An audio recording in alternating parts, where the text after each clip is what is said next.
Hello, everyone.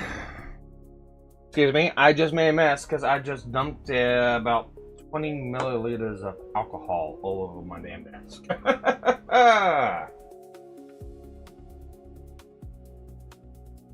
Oh, good. I got more alcohol where that came from. And not the drinking kind, the rubbing alcohol cleaning to clean motherboards. So it has been a hot minute since I done any kind of actual like video recorded or live streamed boardwalk. And if I do sound a little bit loud, I am sorry. I've got my microphone put in a different place than normal, so I might sound a little strong. Just give me a second. Kind of get reset up here. Can you guys hear me whenever I'm like this? Yeah, that's good enough. Okay. And the background music is a little high. I'm gonna go ahead and turn that down just a little bit. That way it's just background. Alright, there we go. There we go. Okay, let me go ahead. Actually, there's nothing here that's gonna dox me. Okay, nothing here. Alright, let me go ahead and showcase. Oh, wrong one. Showcase the workbench a little bit. And it's a little clustered, I will say that much. But, I don't have that much space, and this is what I got to work with. Okay, so we got a GoPro Hero 11 up on top, giving a top-down view. And now I've got my microscope cam. I'll give you an example of the size of it. We'll be using the microscope cam just a little bit, but not a lot. A lot of it will be from the GoPro. But screwdriver bit up there underneath the microscope. So just example of what people can expect to see. So what are we doing today? We are doing a socket kit on a, what is it? It's an OBD1 P28 Honda, I believe, Honda Accord ECM. We're doing a chip kit, socket kit, tune, replacing the capacitors, and enabling this thing for data logging. So I do know this much. I think the owner of this ECM is actually watching in chat. Hi. He is a co-worker of mine, and I told him not to type in chat if he's got his actual name for his YouTube channel. So he can just sit there and just laugh and giggle like I know he's going to.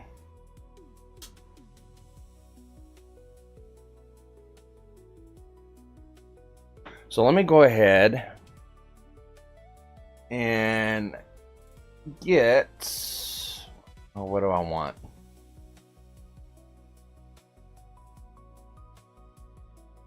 Let's go ahead and get this over here and this over here. That way I'm a little bit more organized. There we go. That's not exactly what I wanted. Alright, that is a little bit better. Want to be able to look at this. There we go. Okay, let me go ahead and bring up the instructions on this. Yeah, I'm like all over the place on this. Want to set that there. Hit 11 on that. And there we go. Hide the VTuber model asset. There we go. Okay, so here's basically what we're going to be doing on this. OBD1 Honda socket kit installation instructions. Removing the solder from the component holes, installing an IC, installing a socket, installing a 4-pin data logger head, installing a 0-1 capacitor, installing a jumper or zero resistance resistor at J1, and installing a 1.2 k ohm resistor at R54, I believe. That's kind of the area we're working on, is right in here. And let me go ahead and get back into the workbench. Wrong one. That is going to be this area right in here. So I'm going to try to just go and reduce that down just a little bit. I'm going to try to get it as good as possible. Unfortunately, this is about as good as I'm going to be able to get with the overhead cam and the inputs to OBS. I've never been that good at doing this at high good quality, so forgive me.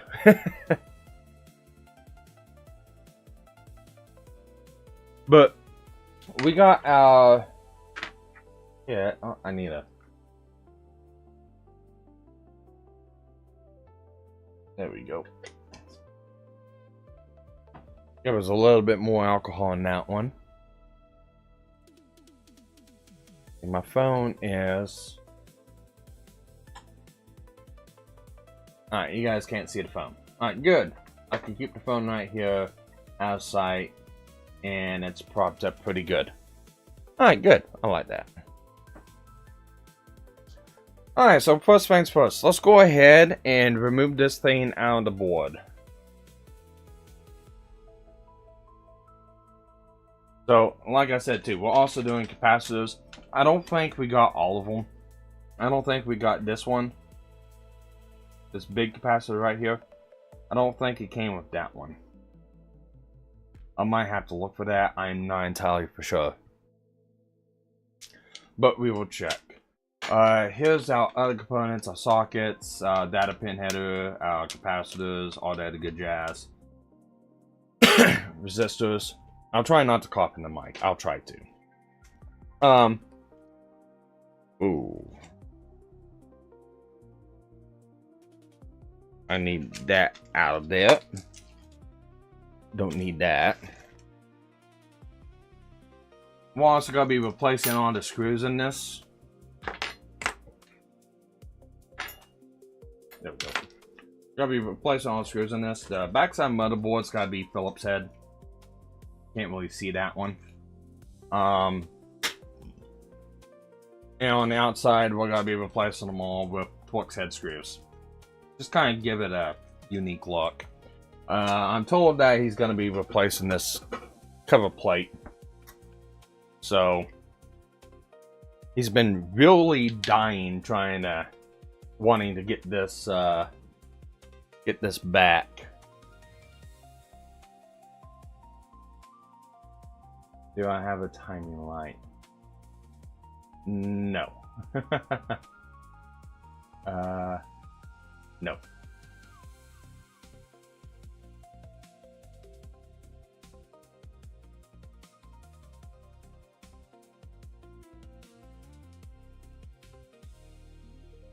Manager's texting me.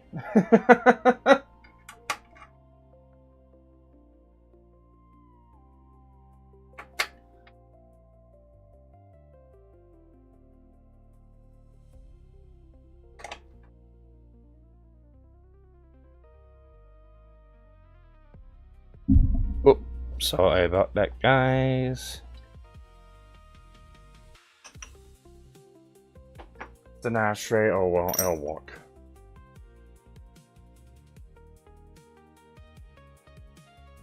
I think he was saying something about it didn't need this board. Hey man, if you're watching, let me know, text message, if you want this board removed or not. I can't remember. Because I didn't realize that this was a ribbon cable. which is actually real easy for me to remove right now. I can't, I remember we talked about it, but I don't remember exactly if we were gonna be keeping this or if you wanted it removed.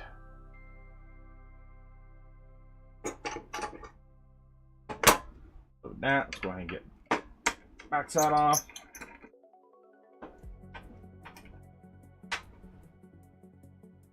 Wow, that's on there.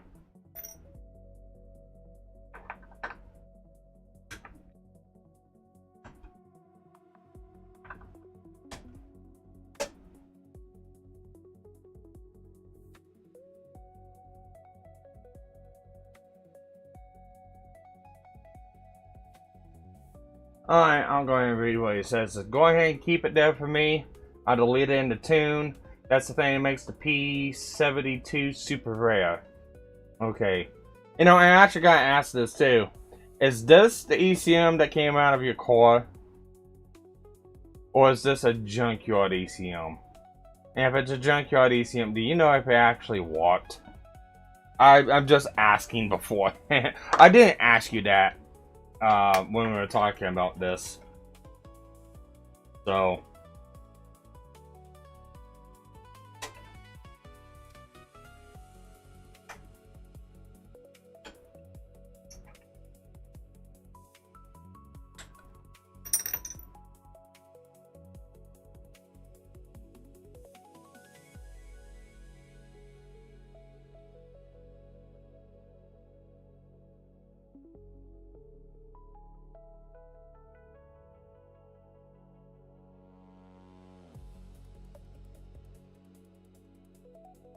Hey, you know what? Let's make this a little bit unique. I'm jumping in my Discord. I know you're in my Discord, man. I think you got access. Let's see.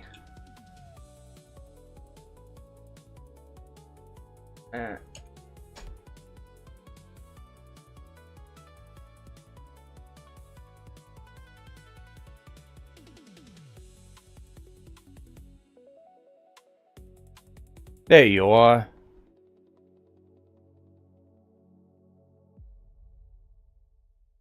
Do that way. I have an app for you. Now, yeah, you have access. You should be able to jump in.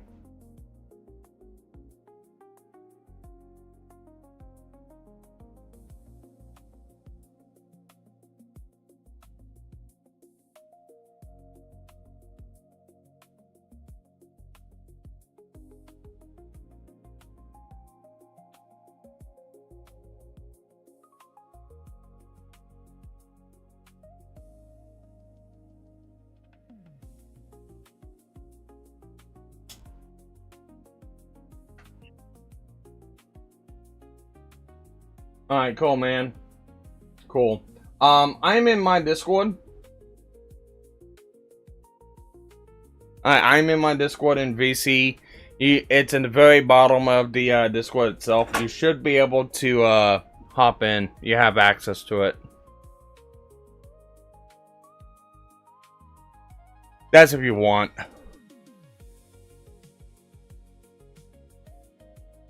That while I'm walking on this, you can actually kind of just go ahead and talk and tell me all the cool burnouts you're gonna do with this stuff.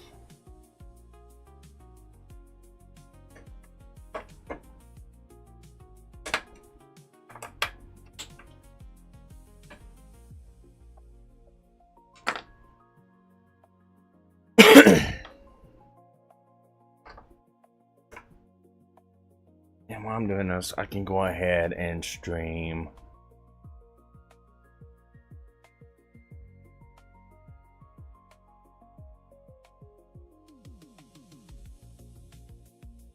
I don't want to do that. I want to do that camera. And I want to do that with...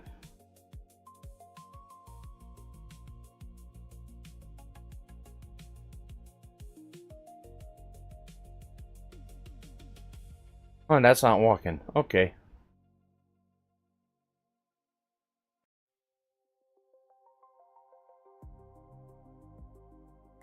Oh, there we go. You're live. What is up, man? Let me make sure.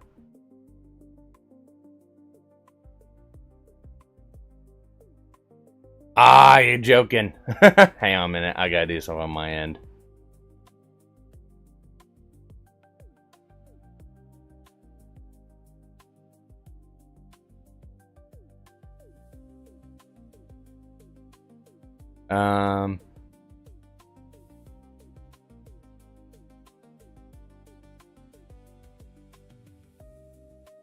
I love OBS.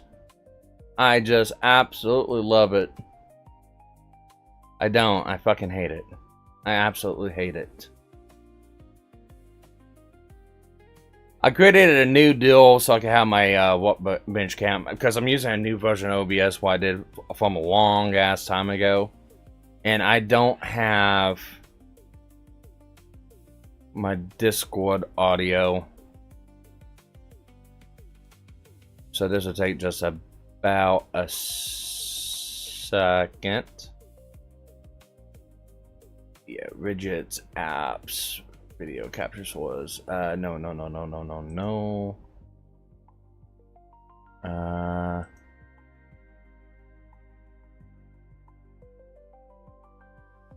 Wow.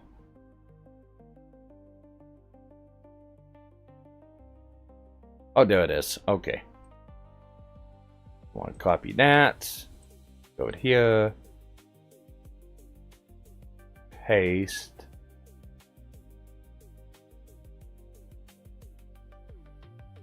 Okay, say something.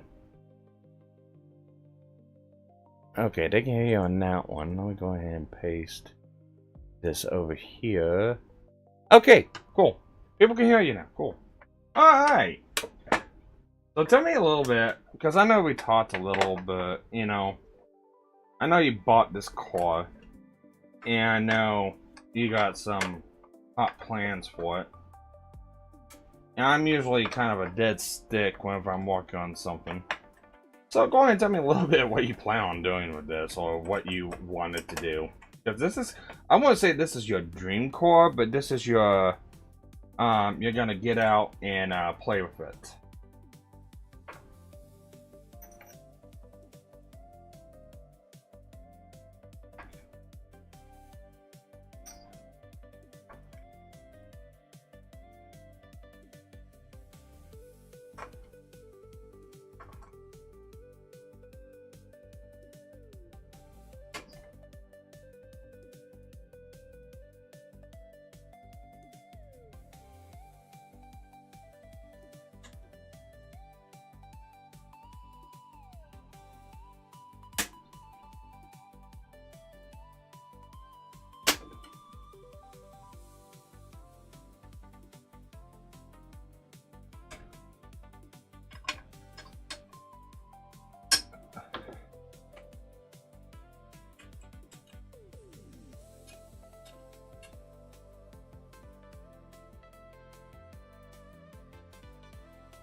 It's in there.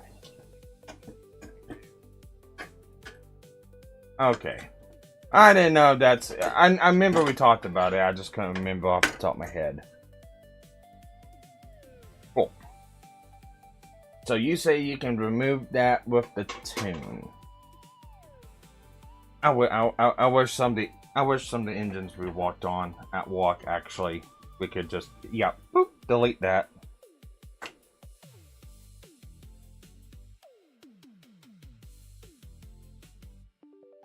Yeah, pretty much. Dark calling it DPF. Oh, who needs a DPF?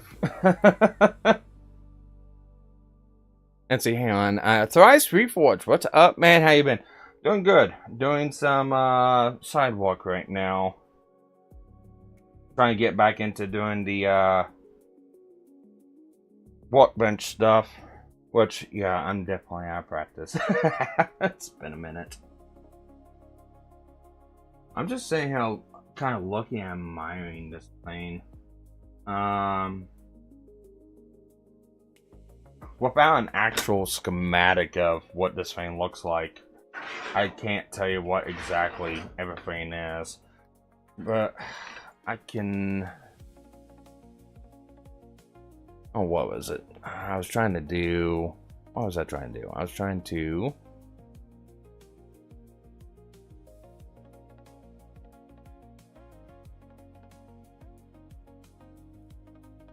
Yeah, and that's why I don't have virtual cam turned on to OBS. And I don't know how to do that right now. I'm not gonna fight with it. So, whatever you can watch on YouTube of what I'm doing.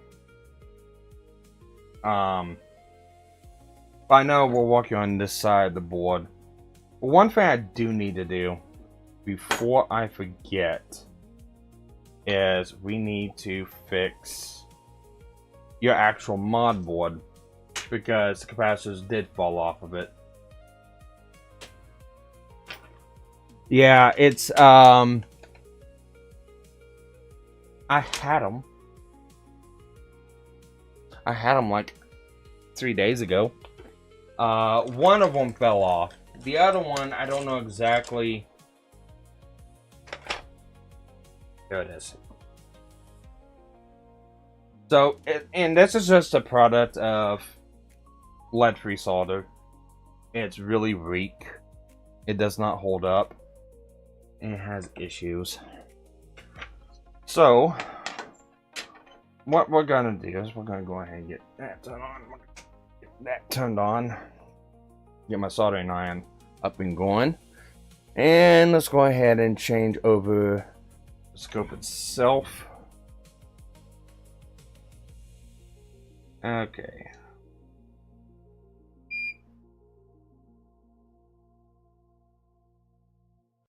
Right, there's what we want.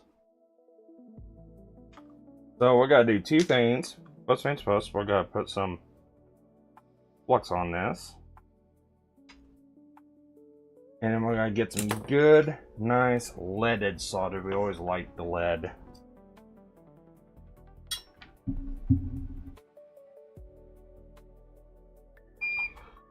We're gonna go ahead and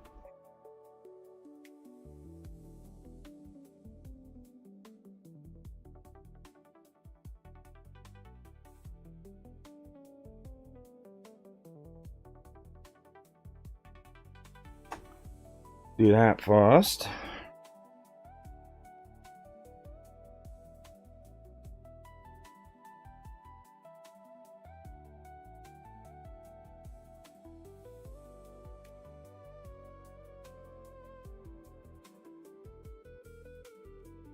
Clean that pad up. Put a little bit more solder.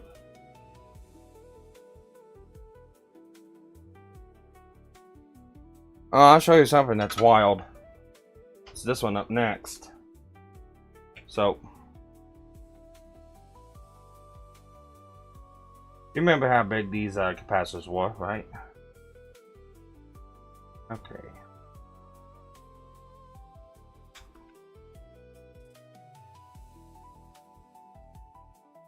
I don't have...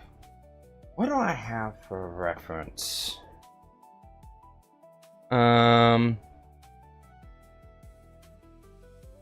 Oh, there we go. I'll get my pair of my chrometers out. Okay. There you go.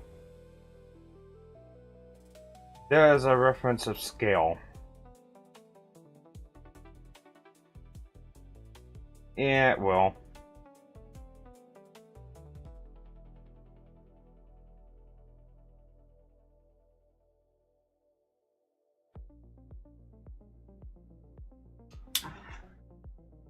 Yeah, like I said, I have all the shit. I keep forgetting that my damn microscope cam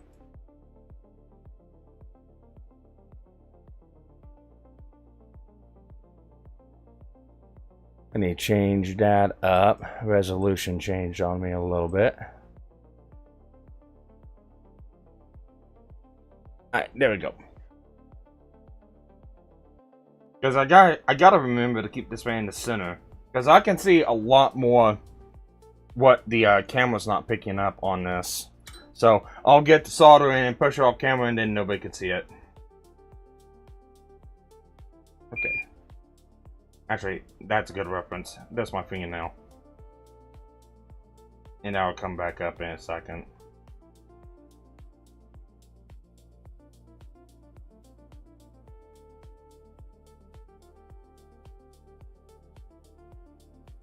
Okay.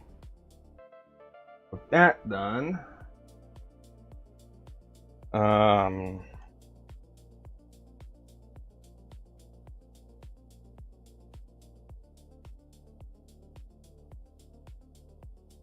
now here comes the front part.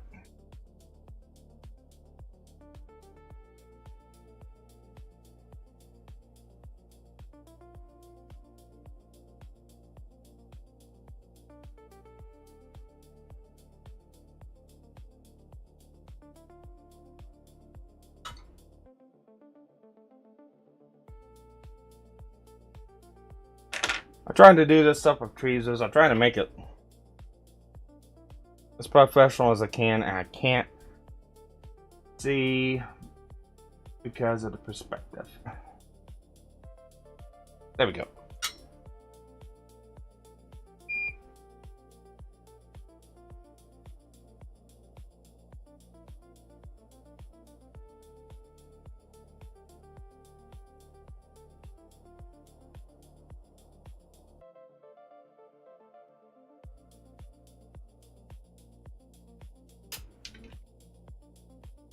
And there it went.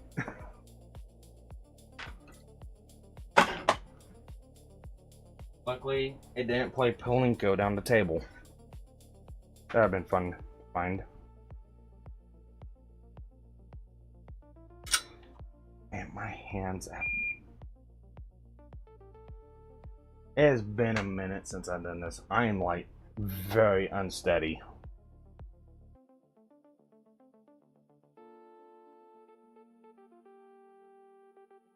Let me go ahead and get some salt flux on this, just because I know I'm having issues with it.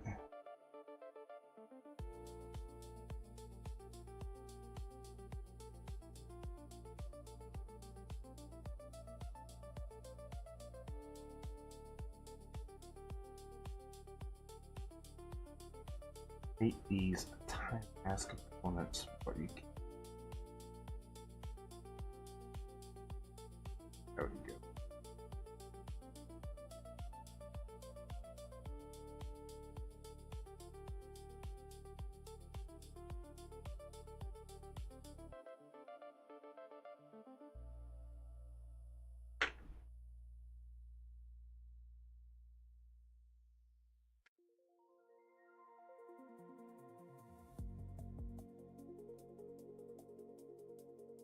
A little bit more.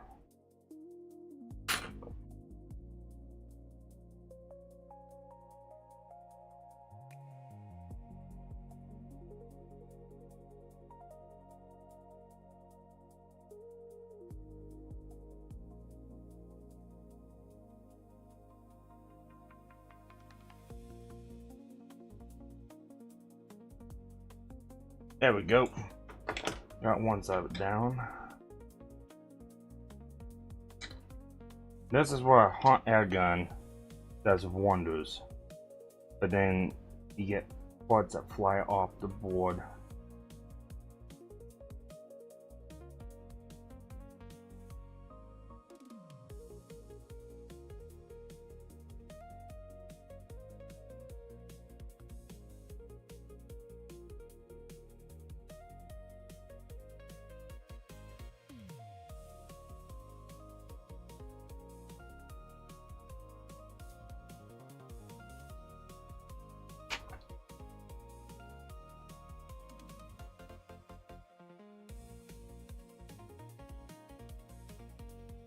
This fan is made with cheap parts. Yeah, it is.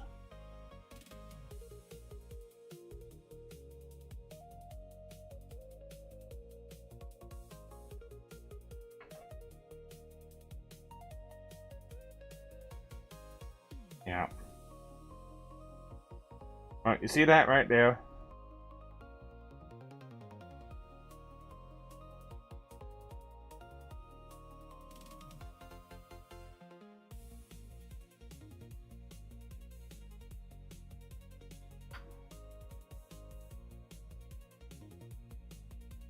Or capacitors.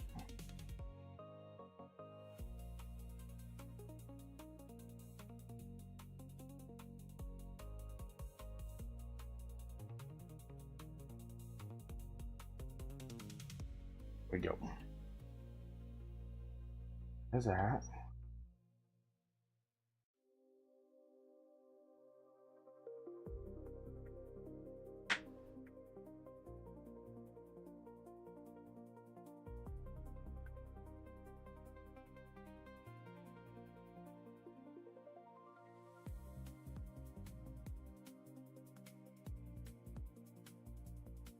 Been nice if this thing didn't completely fall off the board.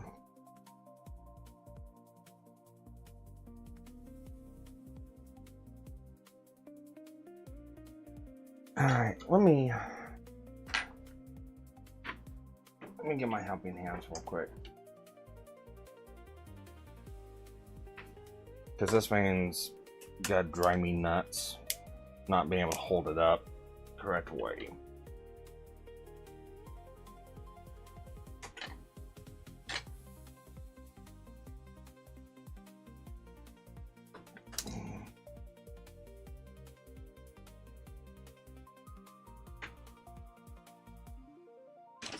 Walk.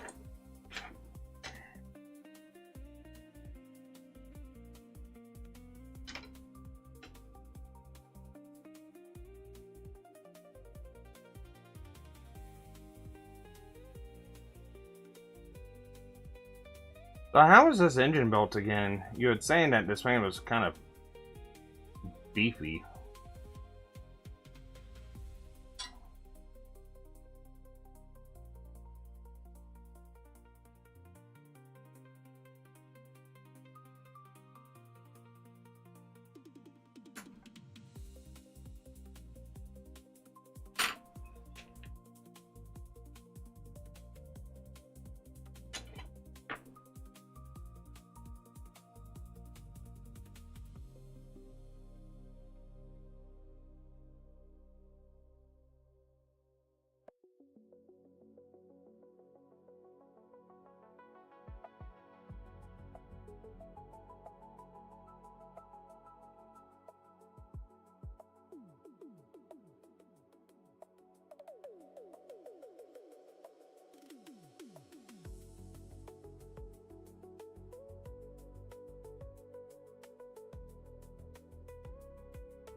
Damn.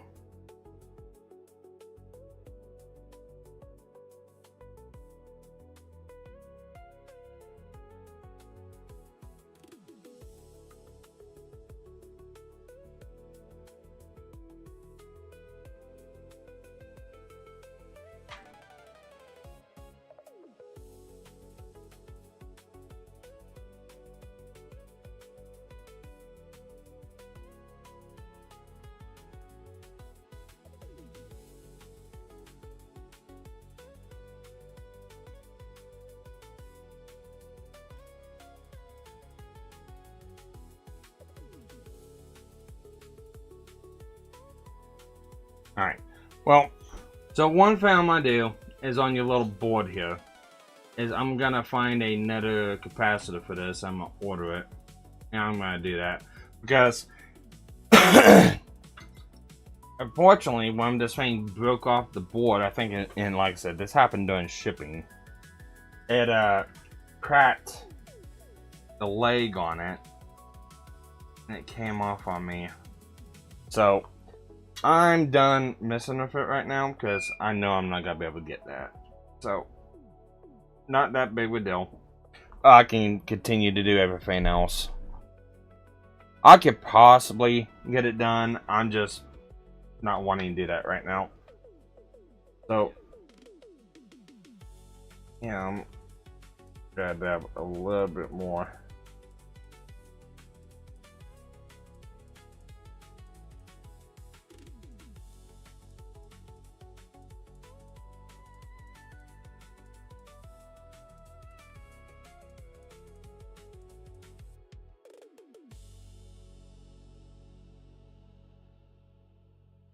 Make sure that this other one doesn't do what that one did.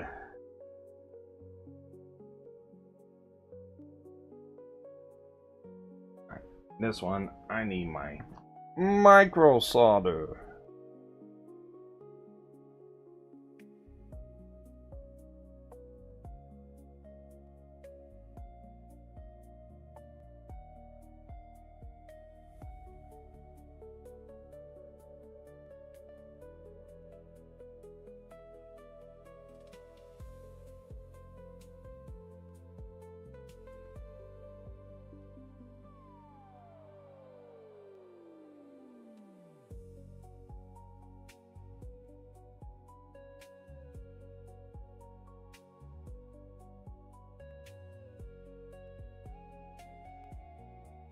That side should be good.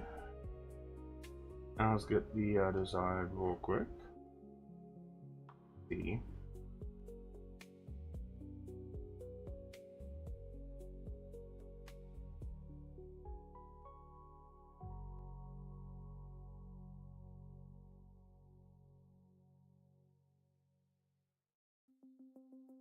Alright. Because I know that capacitor was moving. A lot more solid now. Okay, now that we got that. Oh yes, how much time it takes to fix a basic components versus just replacing them? Well, like I said, now I'll showcase this on the microscope again. So.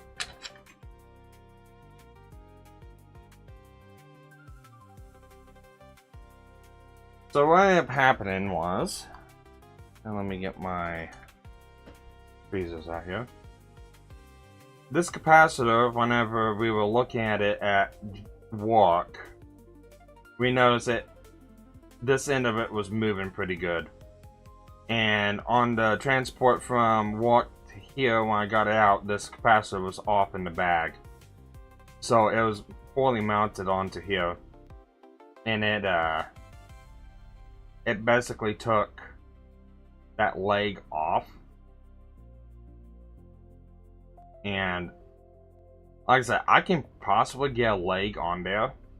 I just don't really feel like fucking with it right now. Besides, they're like 10 cents a capacitor at most. I could buy a whole string of them for like maybe $1 or $2. Yeah, it's gotta be an extra couple days, but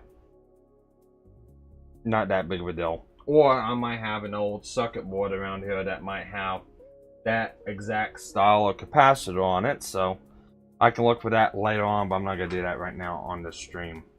So I've got, yeah, no, it's not that big of a deal anyways. I'll have to get it tonight whenever we get paid. So, now we're going on to easier stuff. Easier stuff is through hole.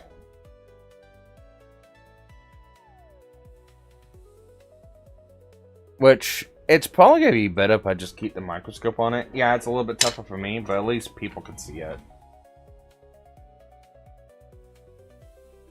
So basically what we gotta do is these little through holes we've got to clear out. And I'm gonna go ahead and change out tips.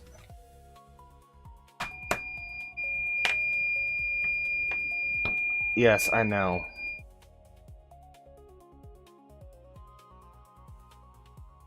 Doctor, the patient's flatlined. Again, new chisel tip for this.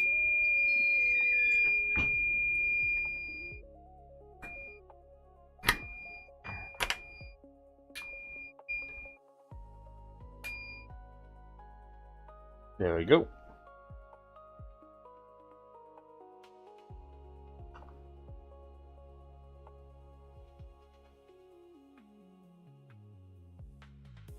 And with this one, I'm just going to use a chisel tip because it's easier. Go ahead and tin my end here.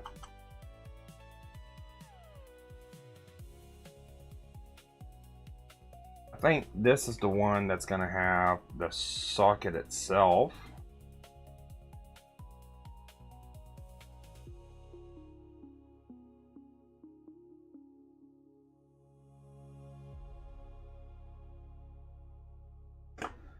And you add a little bit more flux. And it doesn't help that this board has some sort of a coating on it. So I'm probably gonna have to scrape a little bit too. Which is always fun.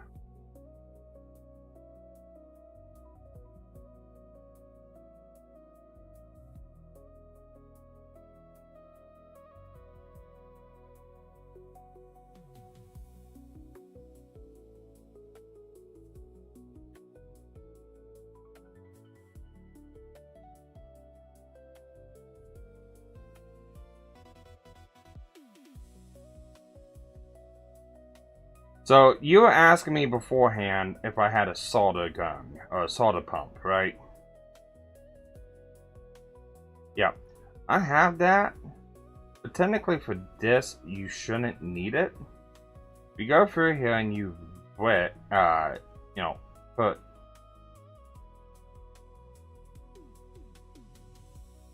a nice coat of leaded solder on here. Leaded solder actually has a lower melting temperature than what it's like, I don't remember what it is, but it's a lead-free solder, and that stuff has a severely high melting temperature. That means you gotta put more heat on the board in order to get the solder melted, and that's when you start lifting traces up.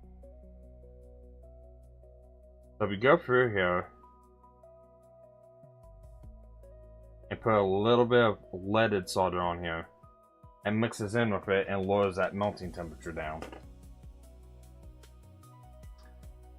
And then we just come in here with our solder wick, and usually if you do this right, put it down the board. Boom, hole. Boom, hole.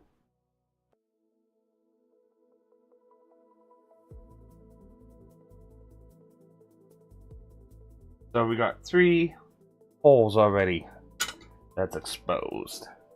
We get another piece of wick.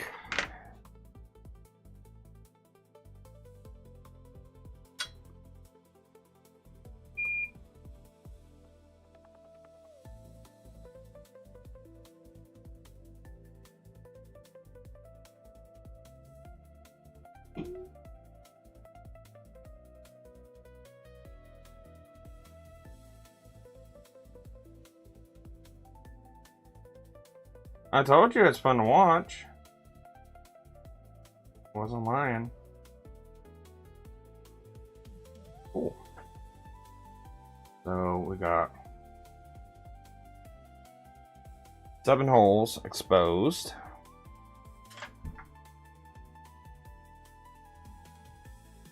And yeah, I can get my desoldering gun out to do this, but then I'm having to. It's a pain in the butt.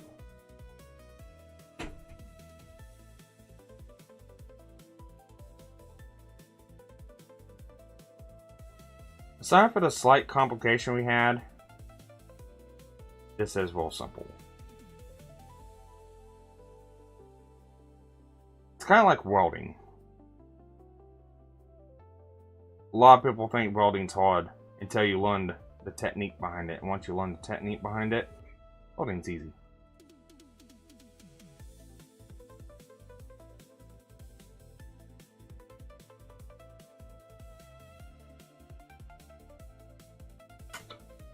I think that's everybody at walk, so not just you. Always amazes me that micro soldering doesn't create a million shorts between pads. Surface tension. That's how that works, the surface tension. So, surface tension and not having a shit ton of flux on the board. So, example. I'll show it right quick. Here's a, that's a separate circuit, that's a separate circuit. These two separate circuits are separate. Doesn't matter what I do, those circuits will remain separate. But if I put way too much solder on here, I'll eventually end up getting a big old solder blob and short it out. But if you know how to work the solder, that won't happen.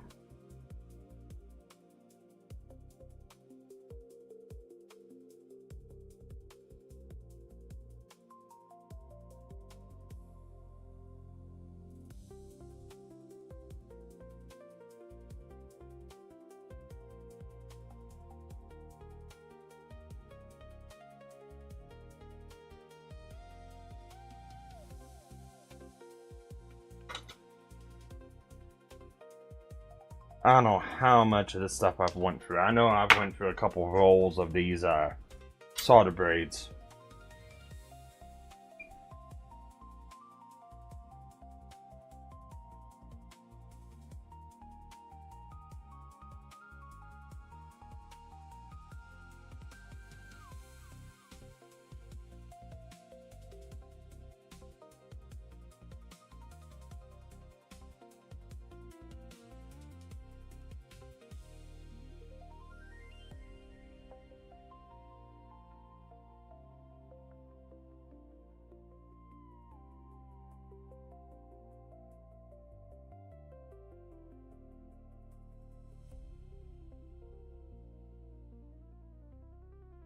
Now you can see why everyone asks me, hey, take this home and solder it.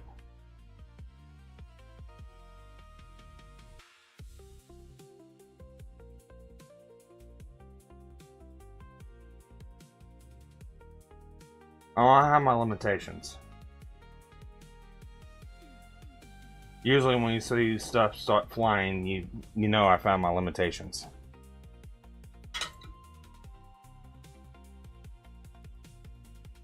That's also why I smoke like a pack of cigarettes every 2 days or so.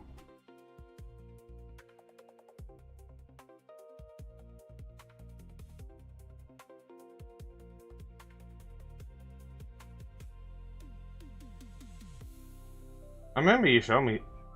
I probably won't do anything on stream with it. Purposes of the stream, I don't really need the core. Talking about it, yeah, we can talk about it. I don't need the core.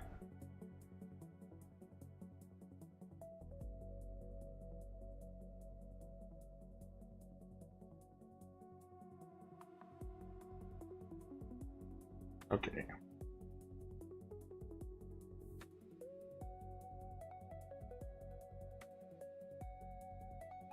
It's a wick.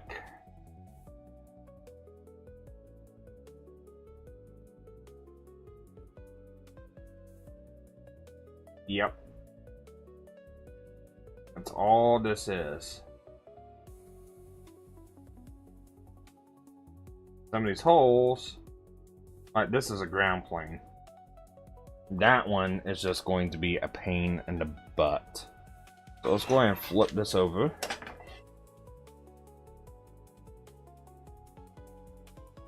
Let's go ahead.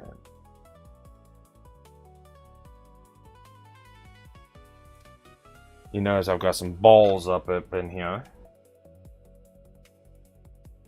Because that's the thing with solder. It likes to, solder likes to flow. When solder flows, and it has adhesion, that's what makes it stick. And only thing you're doing by soldering is you're controlling when it sticks and how it flows. That's about it.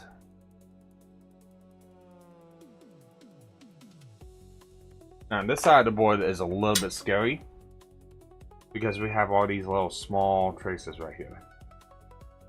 Those like to lift up sometimes. Repeat.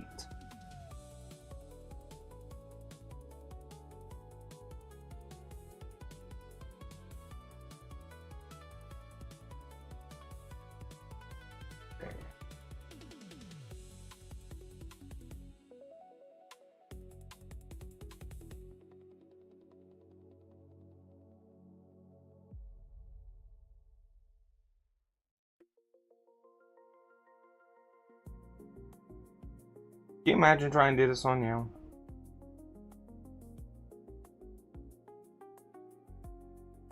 I'm pretty sure you could. I'm pretty sure you could.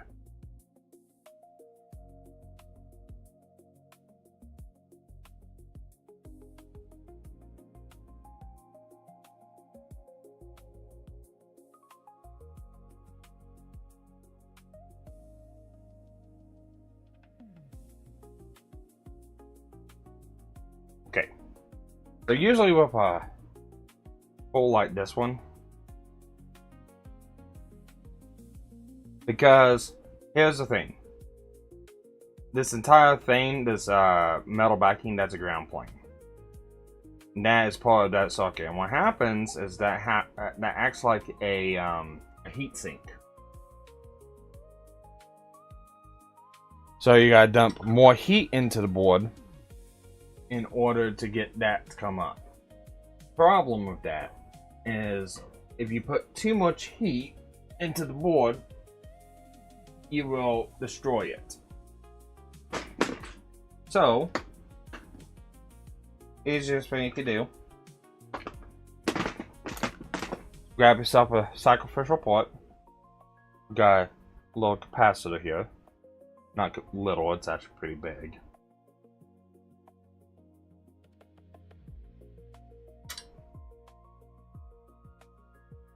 With this, I'm going to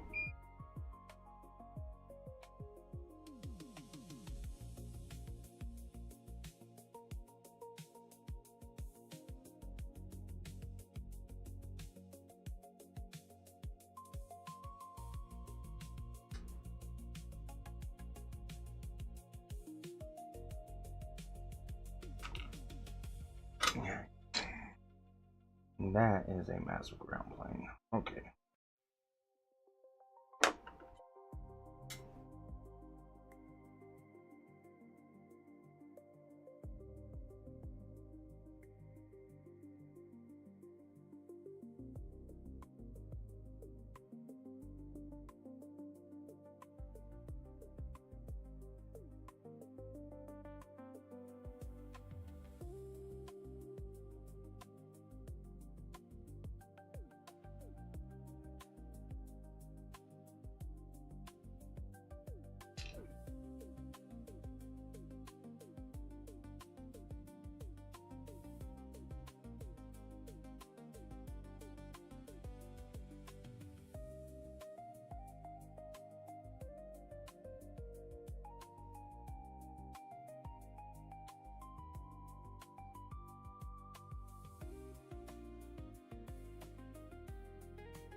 I don't like dumping this much heat in a board, but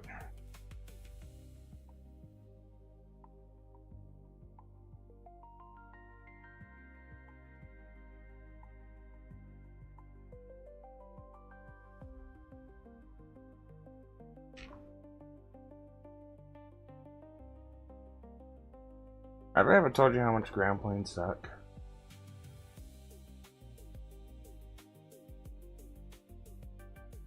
Ground planes suck. Giant freaking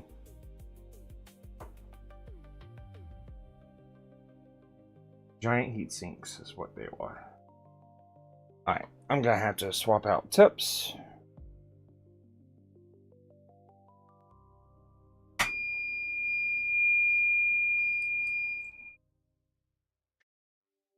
Basement went flatline again.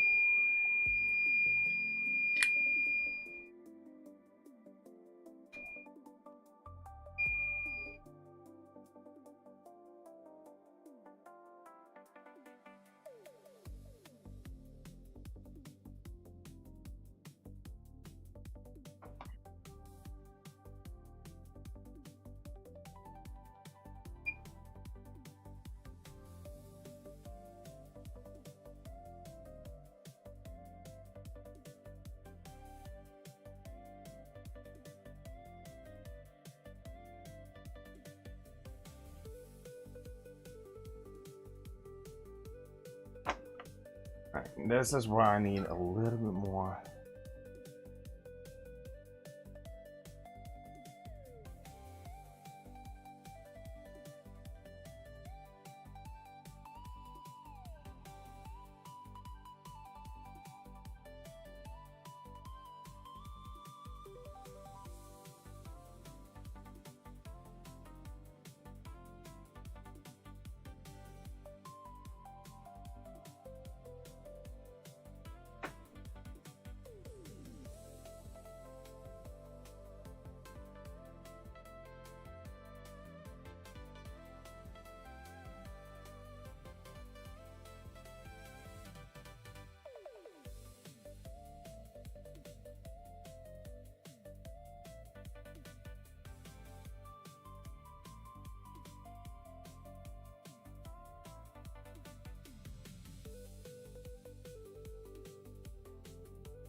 Alright, we're gonna have to come back to that one.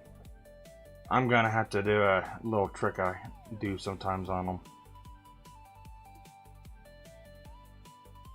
Well, again, this is one of the issues with through-hole components and ground planes. Because I'm soaking as much heat as I can to board, and like I said, I don't want to do too much, because if I do too much, I'll start lifting these pads. So what I'm going to have to do is I'm going to have to come back, and I'm just going to have to heat that hole up whenever I push the new socket through, and do it that way. Which sucks in itself, but it's better than left-hand pad.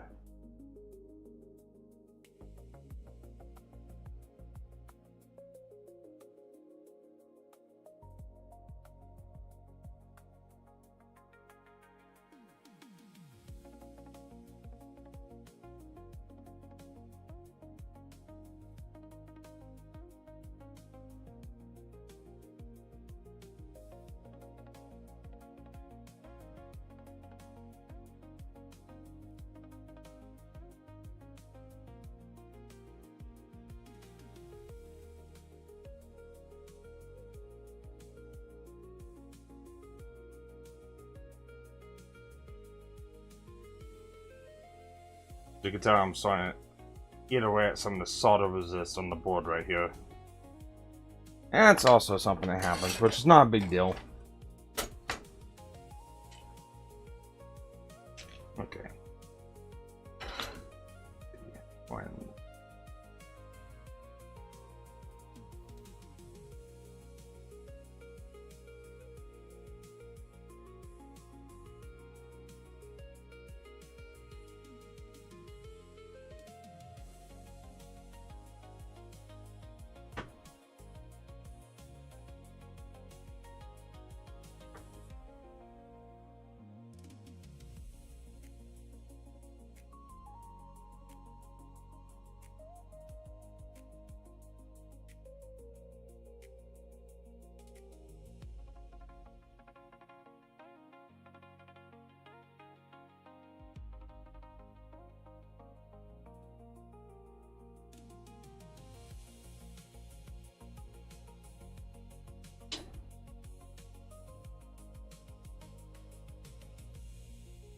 I'm starting to get a little bit of it.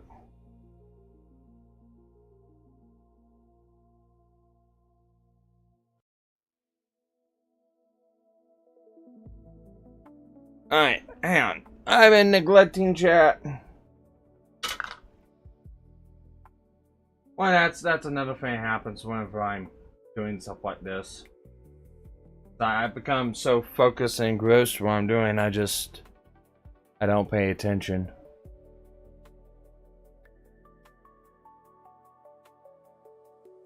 Alright, let's see. You must master the flow, not let it master you, young Padawan. Does the braid do anything other than help distribute heat? The braid is not, so... let me see if I can explain this a little bit better.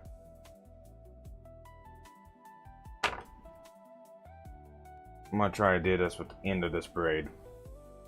So, what the braid is doing is it's sucking up the solder. It's not distributing heat, although it can help for that. Basically, what I'm using the braid for is whenever I get this hot, the solder sucks up into it.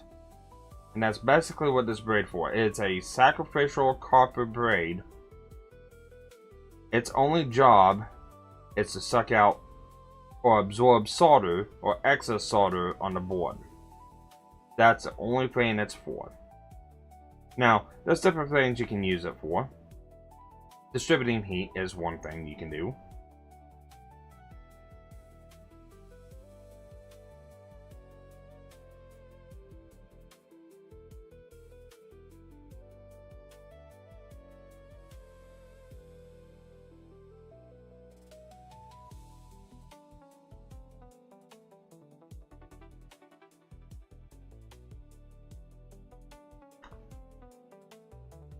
And this stuff, it's just laborious to do. And that's all it is. It's just time consuming. It's patience. It's time.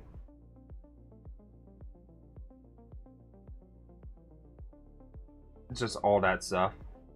As you can see, that solder is working up into there now.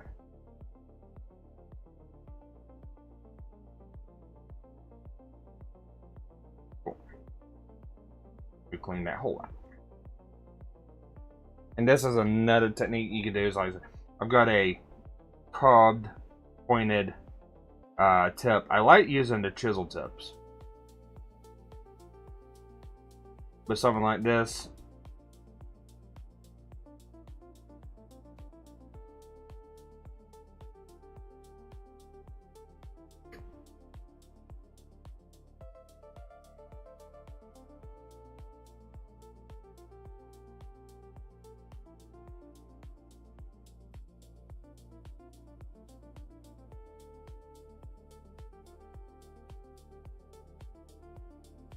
that's all but that one.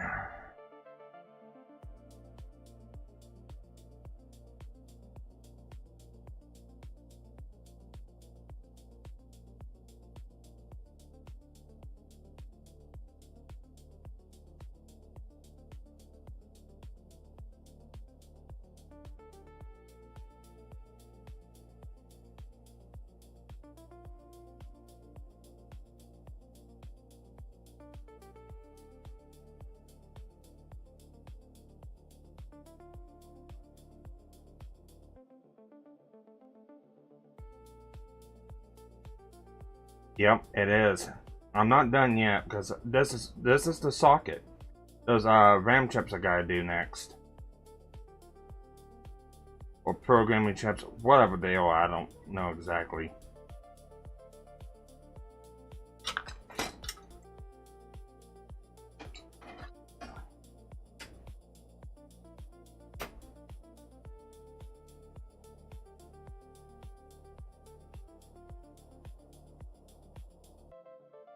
And it's in the problem of, you know, kind of being just a tad bit forceful. It's like I said, because these are through-hole sockets, it's easy enough to, well, I said, push one of these pads off the board.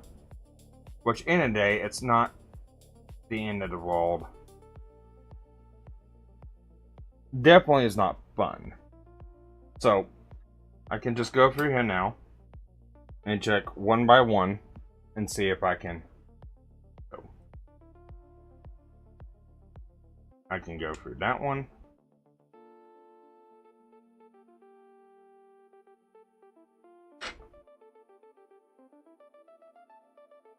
I can't go through that one just yet.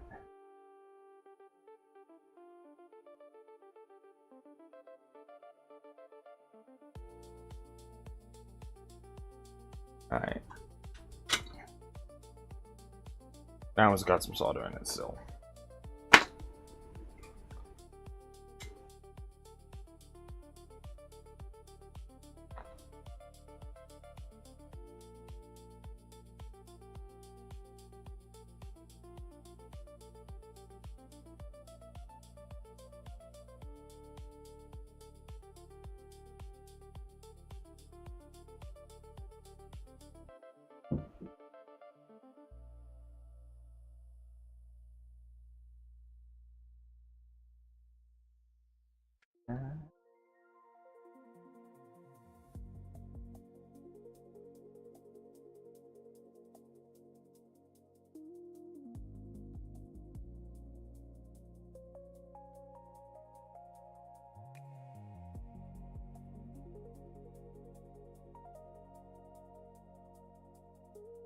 And that's one side done.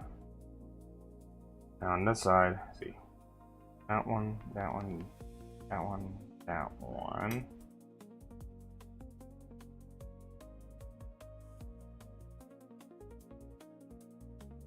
And it's just these three. And then this main socket is done.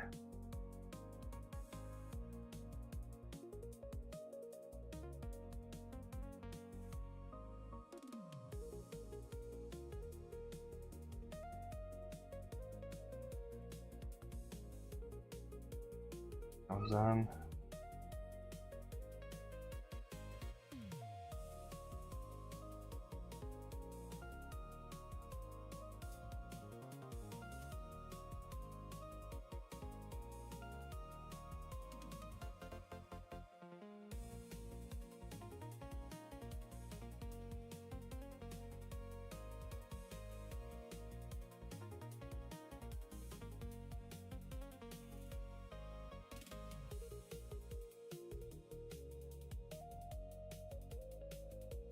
So you were saying something about the engine had, like, what was it?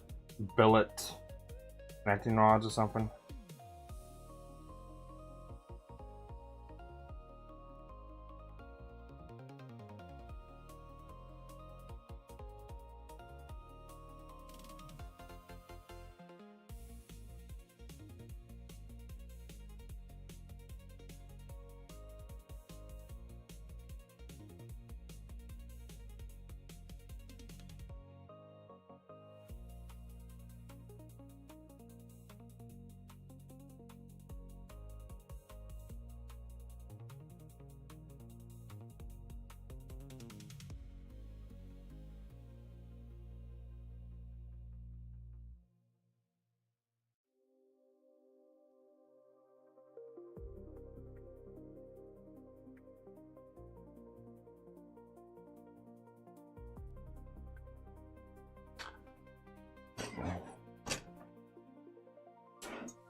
Cool.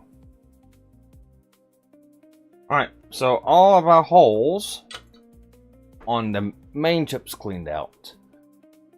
Cool. Now, let's do something and make it feel like that we kind of accomplishing something. Let's do that right there. And you should know what that is.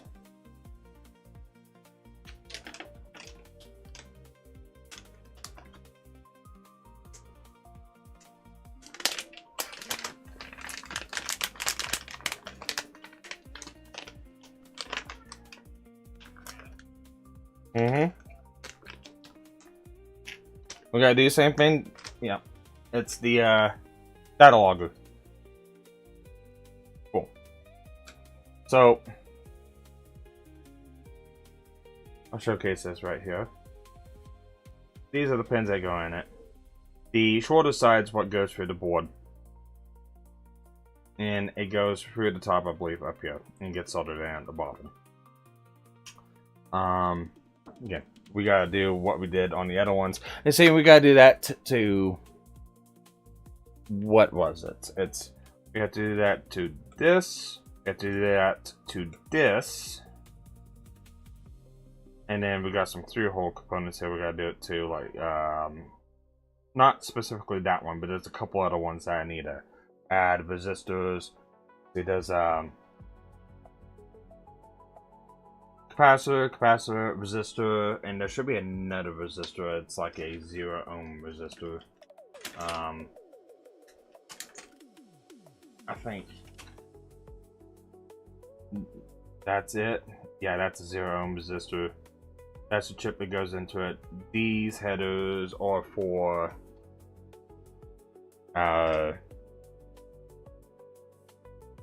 board right here. Goes through here, goes in, and basically what we're doing is we're putting these rails in where we just desoldered that, and basically it just plugs into the board.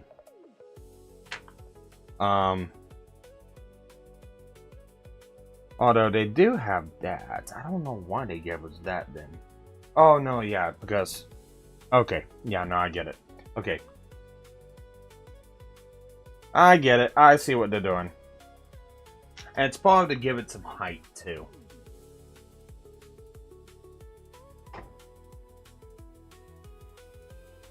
So, let me look here real quick so I know. That is IC2...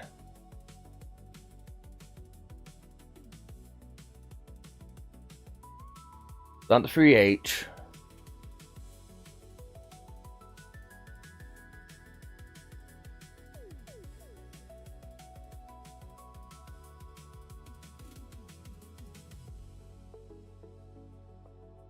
Yep, same regular mechanic stuff I'm used to.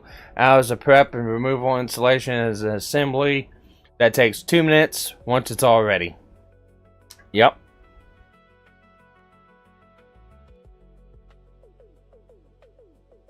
I think, why don't you... Of course, we don't want docs where we walk at. We don't want docs names and stuff like that, but I know there's stories and stuff like that. Why don't you tell me one of the stories about Caterpillar engines? I know you got a couple of them.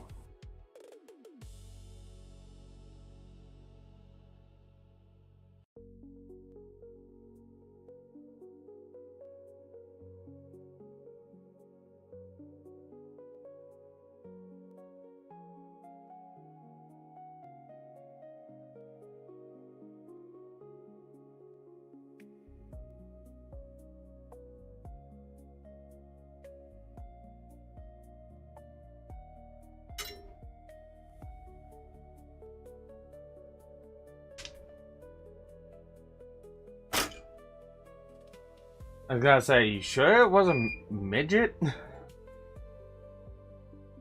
Sure it wasn't like, Godzilla?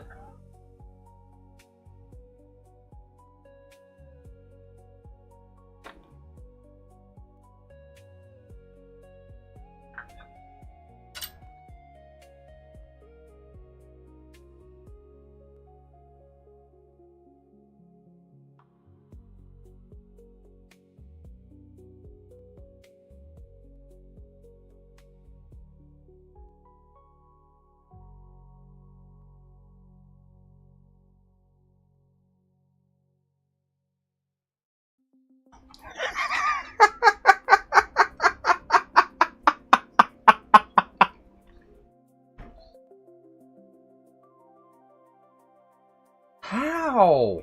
Well, did it just fill number 6 up? Because there's no fuel that goes between the block and the head. Oh, it jetted in and the compressor. Okay, I see what I was doing now.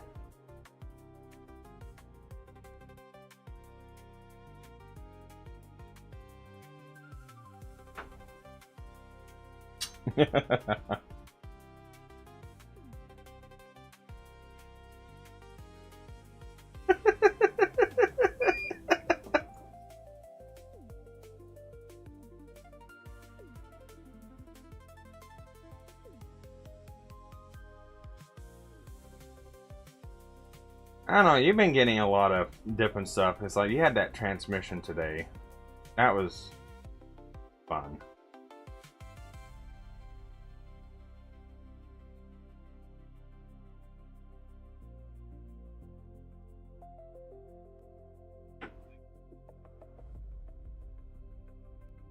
You gotta load those.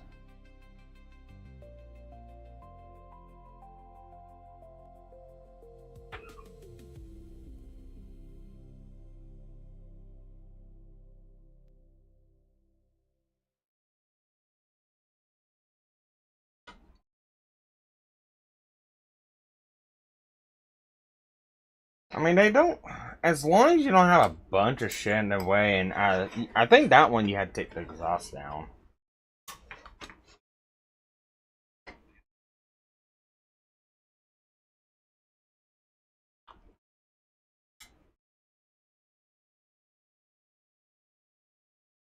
You gotta wait for him to do it. Lucky you.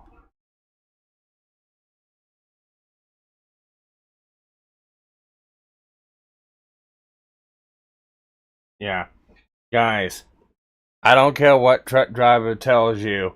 10-inch stacks and chrome's cool. No, it's bullshit. Because it makes our lives living hell.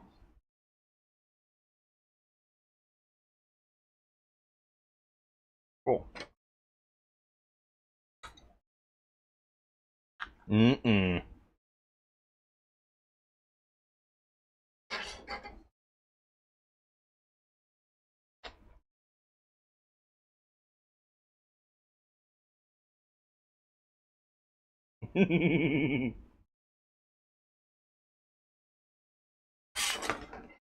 Okay. Let's go ahead and add in.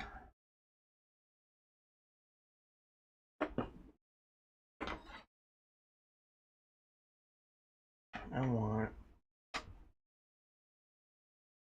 pressure on that one. Is that right? Yeah.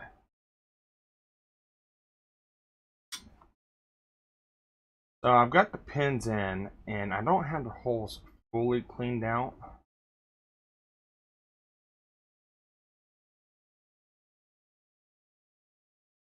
But I just had that little bit of solder in that one. And doing that, push that connector right on up. Cool. Now, the only thing I need to do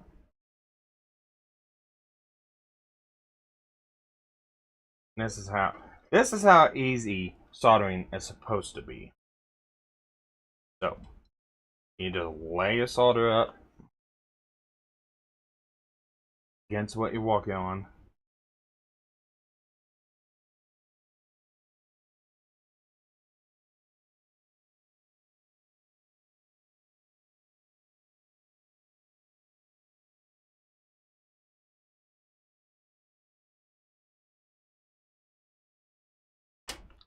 That's it.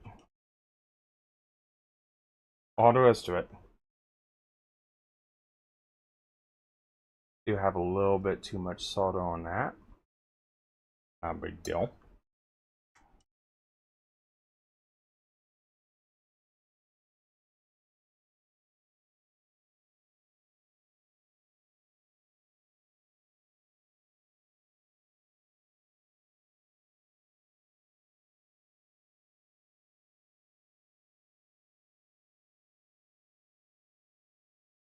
There we go.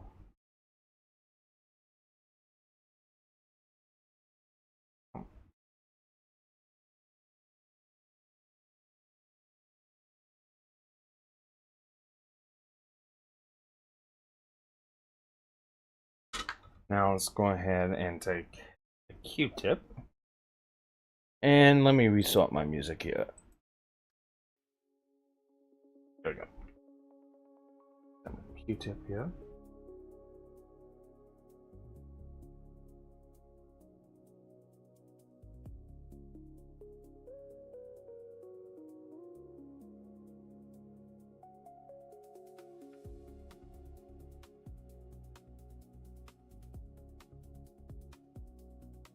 these fans keep.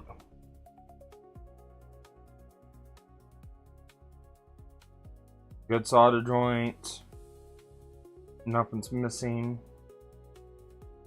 Cool. You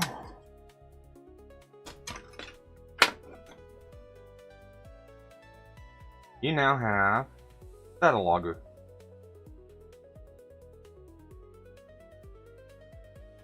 Well, it's a data logger port, but now you have that. So that's done.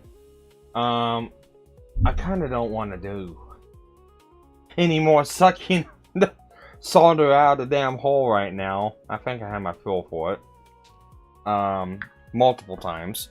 So what I'm going to do is, okay, we want,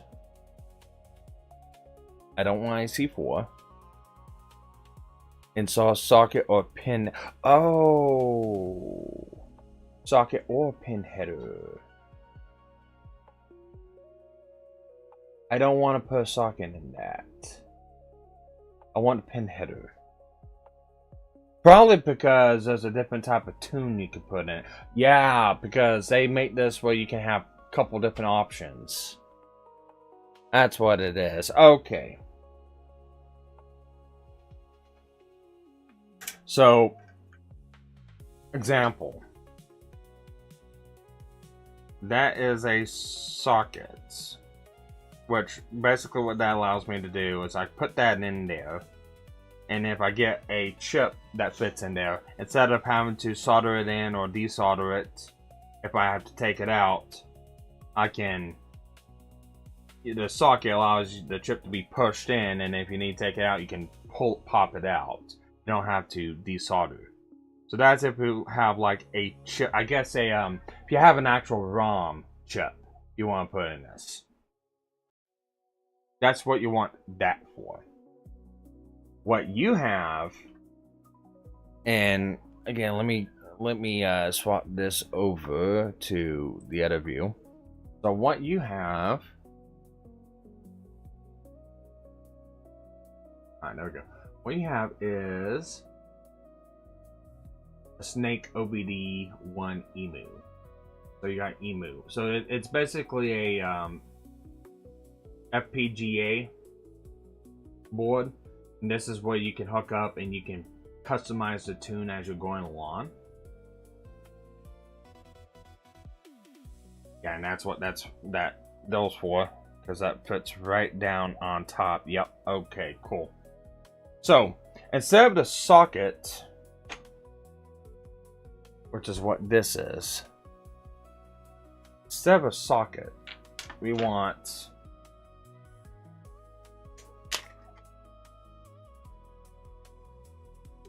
these. And basically what that allows is short side be into the main motherboard, and then once it's in, basically it's removable or not. It basically just pops down into it like so. That's basically what that is. Okay. I was wondering because it's like, do they want me to stack that? That usually is not a thing that happens, but okay. You might want to email these guys and let them know that their instructions are very vague. Just saying. Yeah, I mean, you don't have to do it like right this minute, but if you ever contact them or anything like that, let them know it's like, yeah, the installation on this was not difficult, but better instructions would help. And actually, like, showcasing on the board what exactly, because yeah, I know they give site numbers on the board. Showcasing exactly what it is and what the component is would really help their installation instruction. The worst was a buddy of mine in the same shop who topped off engine oil.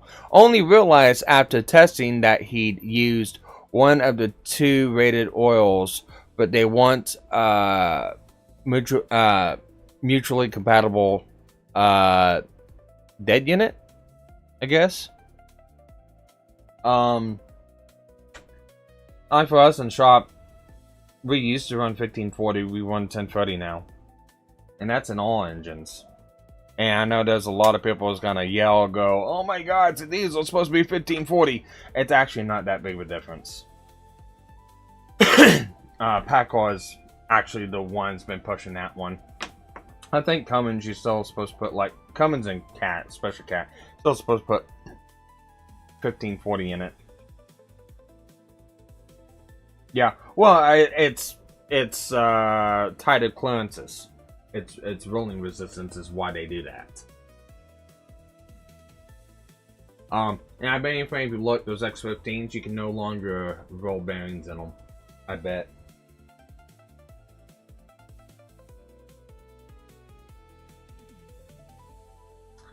That's the thing. 6 modes. Okay, install jumper or 0 ohm resistor at J1. J1. Alright, let me go ahead and switch this over. So J1 is right here.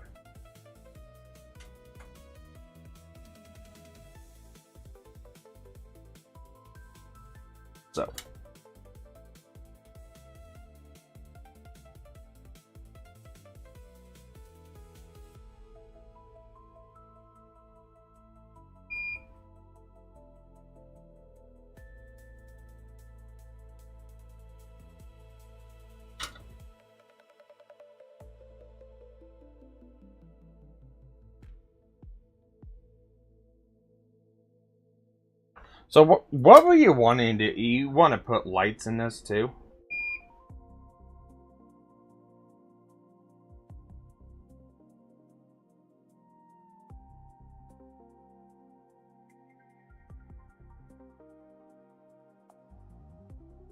Well, I can always solder a wire.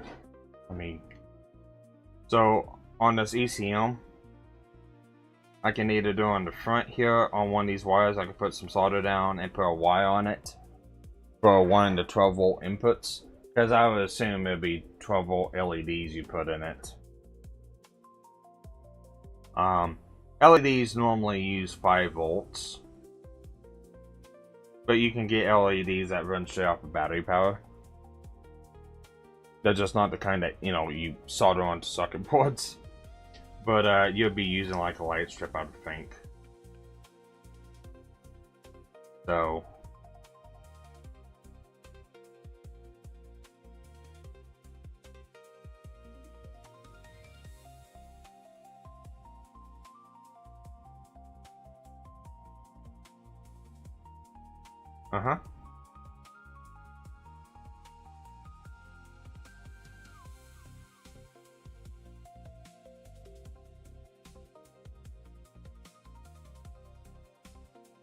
autocross, huh?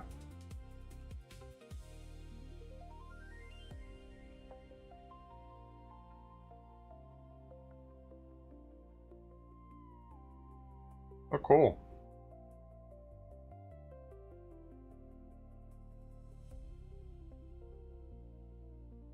Is it just racing?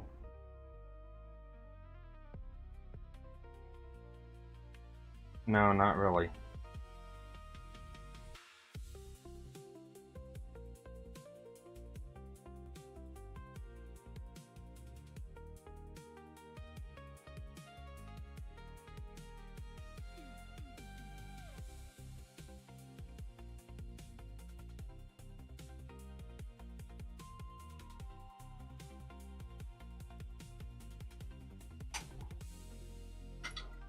Cool.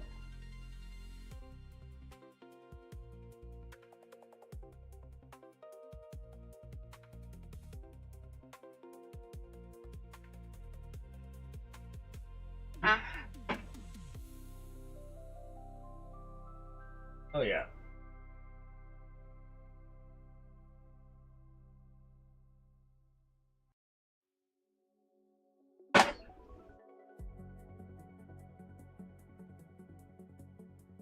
It's like I just bought it for fun. I didn't know it was built.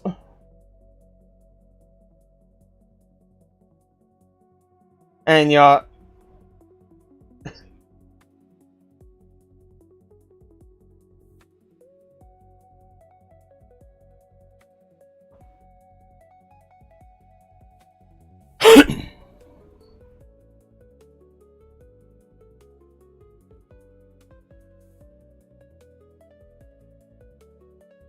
when the VTEC kicks in.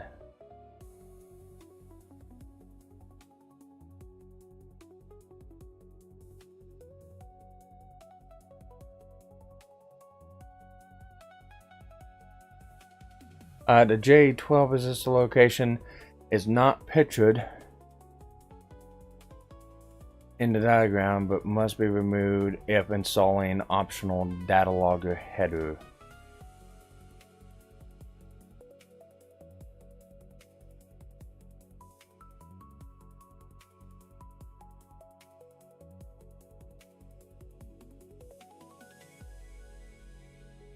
Well, okay, so let me switch over my workbench. So in your little chip here, this little section right here, this little 4-pin, actually, well, they've designed this board where it sits in perfectly. So when it's in the board, this chip will already be seated into the data logger. So you'll never have to touch that logger portion of it, because they'll all be within the chip where you can access whatever software you're using to get into the chip itself. So that's one thing. I just have to locate where J12 is.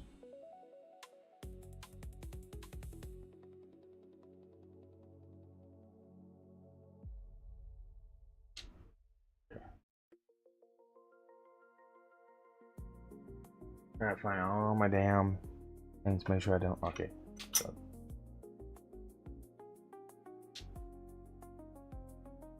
There's one resistor. Another one.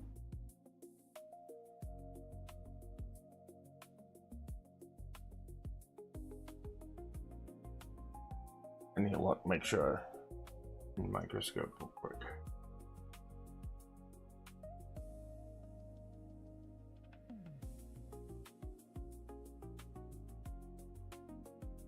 Those are the same resistors.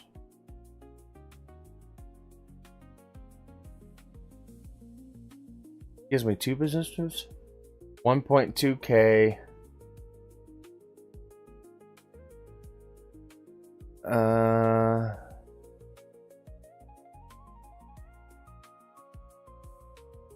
This thing gives me two resistors and two capacitors when it doesn't need it. No way, hang on, nope. I need to continue our reading.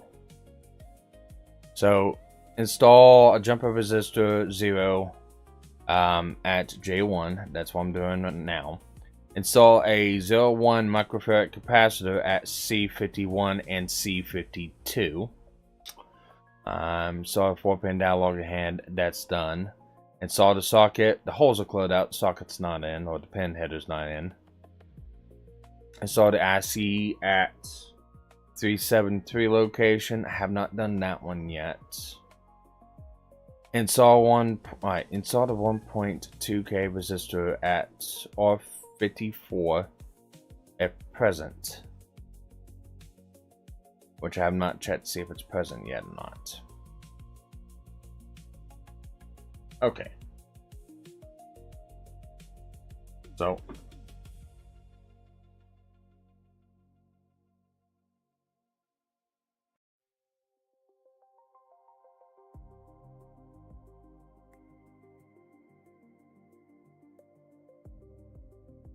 well, I would rather have that than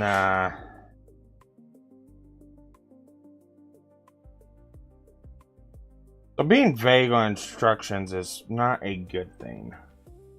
Especially if you have people that's doing this hobbyist. Okay. So that resistor's in.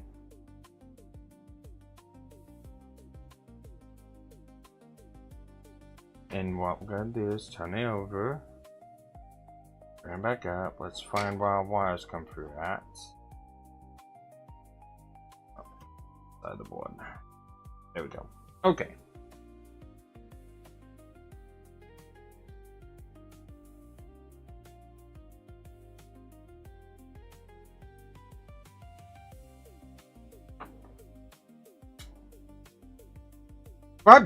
If I like had a bunch of these I was doing, the first couple of them would be slow, but I think after about 4 or 5 of them, it would be a lot quicker.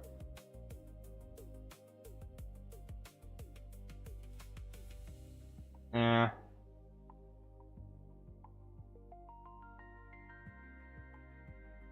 No, that's what, that's what our boss says about these new auto sort trucks that I'm supposed to be doing.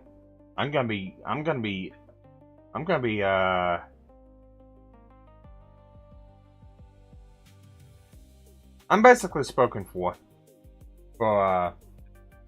like 10 days.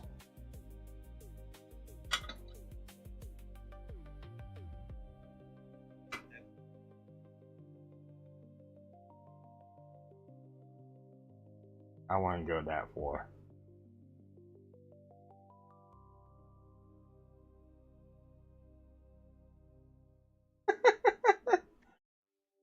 Well, you're not the one that pulled that transmission out.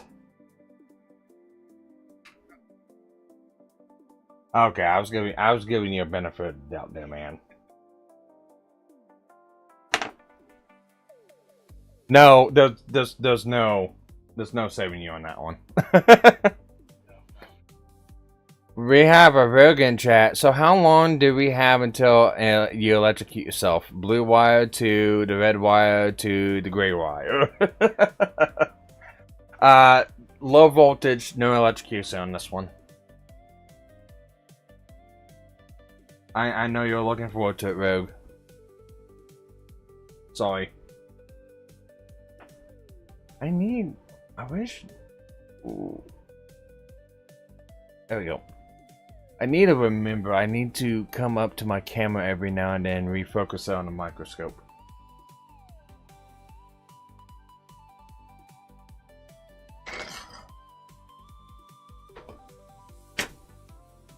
Nope.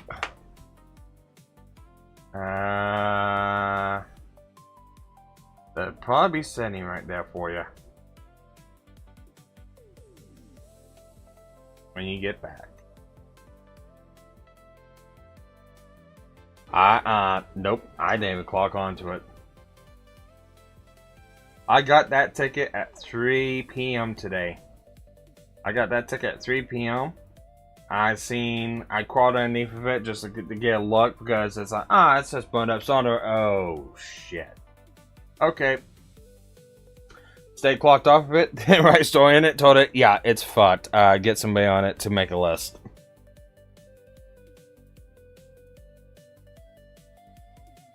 Dude, that thing is setting metal to metal with loose bolts.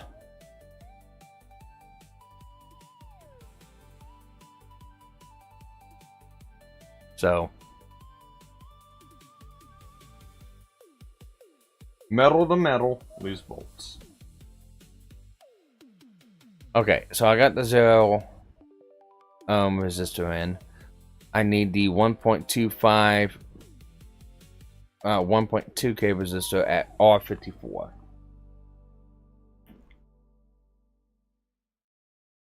So let's look for not required if R54 is missing.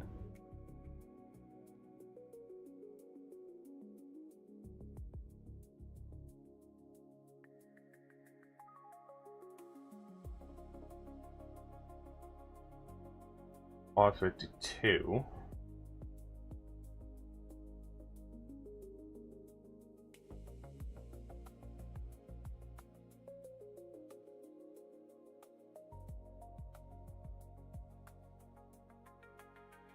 C51. C51's capacitor, I believe. C51, C52.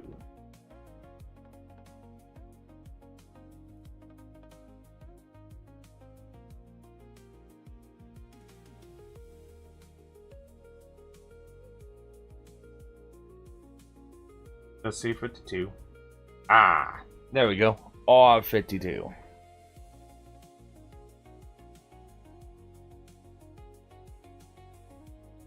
No, it wasn't R52. It was R54.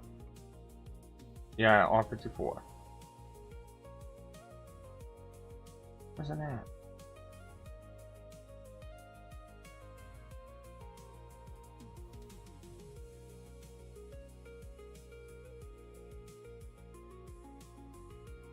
This man is gonna make me think it's not on here.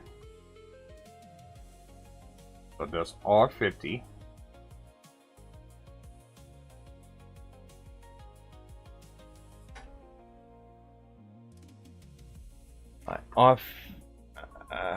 R54.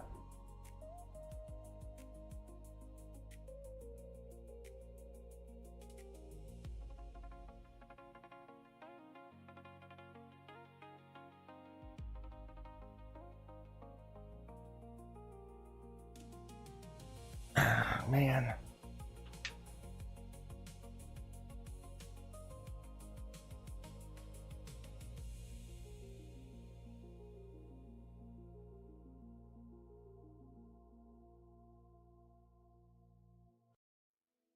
Okay, it's missing. So it shows it on the, because the picture that they shows it right here below J1.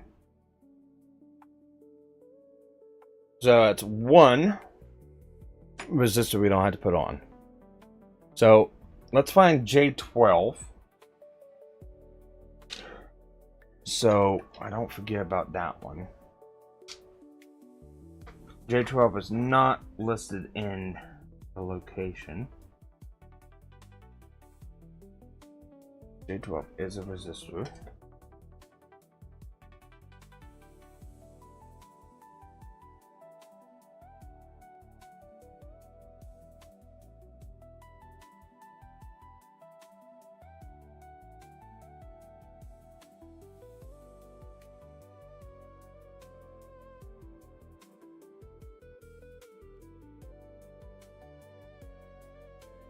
Where's Waldo? I was gonna ask, how come you can sit there and go through schematics all day long? It's like, you haven't tried to trace wiring on a circuit board, have you? Wiring's easy.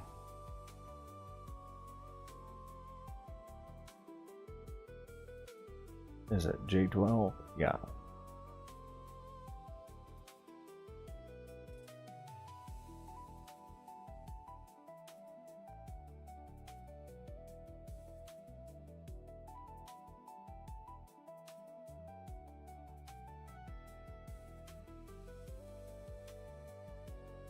Which again also says that J12 may not even be on the board. Yeah, this is the reason why it's like, because these people have done this with multiple boards. They know what works, they've went through, they probably data logged several of them. It's like, take pictures of your findings and make better instructions. That's, like I said, that's my only gripe with this company you found. Not a big gripe, just they can do a little bit better. Because just think, if you got a little bit froggy, you said, I'm gonna do this myself.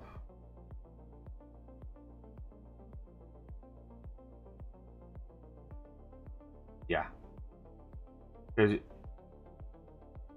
you sit there, be looking for it, and it's like, go, oh, well, it's probably not on the board, and then you missed it. See, right there. J12. Yeah, it is. Yeah.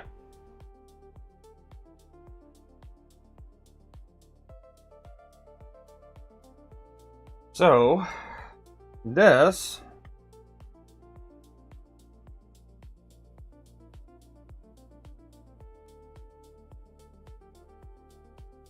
I do this two ways. I want to try to do this the easier way.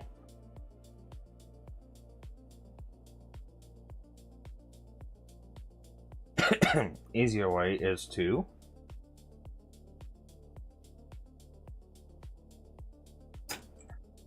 my tweezers on it if I can.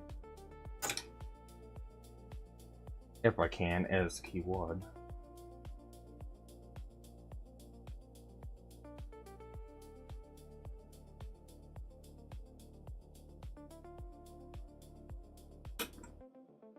Alright, that's not gonna what? I need other tweezers.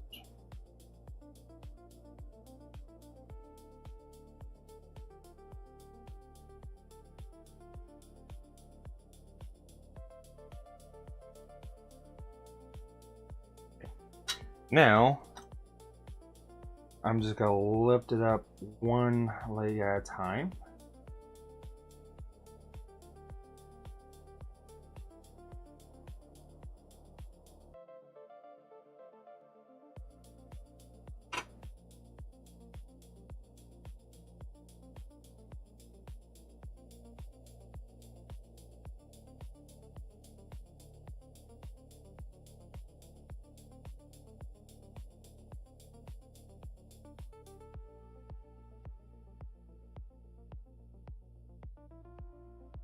And doesn't matter if I tear it up.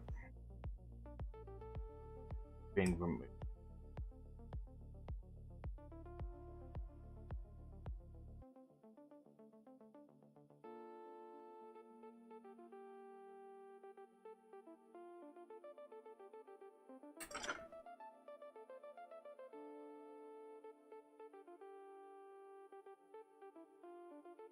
Okay. Nope, it doesn't want to. Okay, this is where the solder sucker comes in.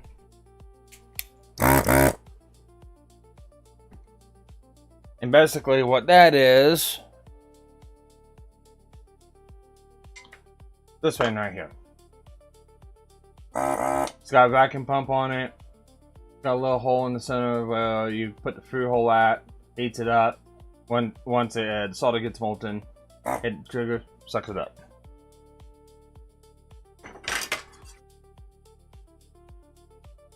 Yeah, which you can do the through hole sockets, and I'll attempt to do the this other chip through hole socket just with this, just to try it out. Since I gotta get it out for this anyways, I was hoping not to have to break this out. So it's right there. So it's gonna be. That's why I can't get it out, because they had the damn legs folded.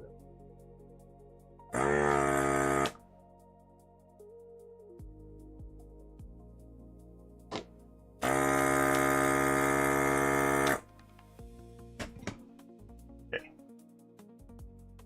I should be able.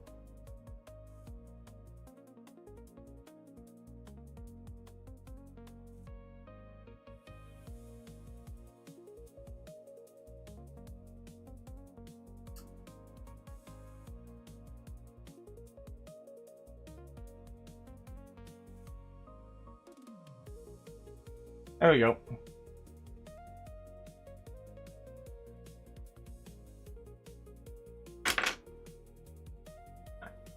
Gauge valve is removed. Now, let's see how this works.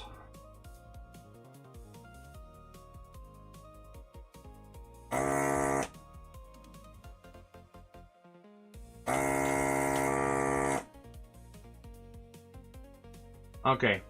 Myself is going back into the past about an hour and a half and kicking my ass. Forgot how easy this was.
I've got a plasma cutter to look at eventually.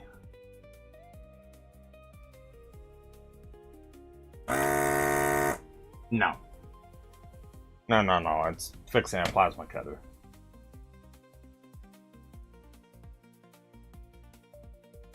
Yeah, that was, that's Manjus.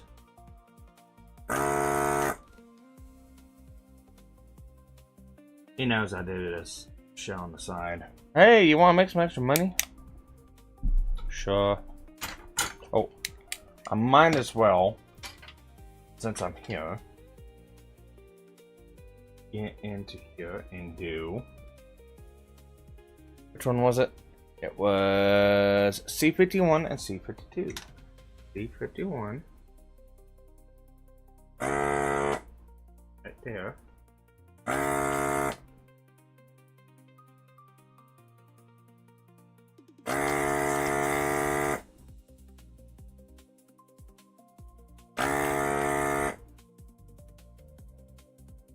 Oh, wow. Okay.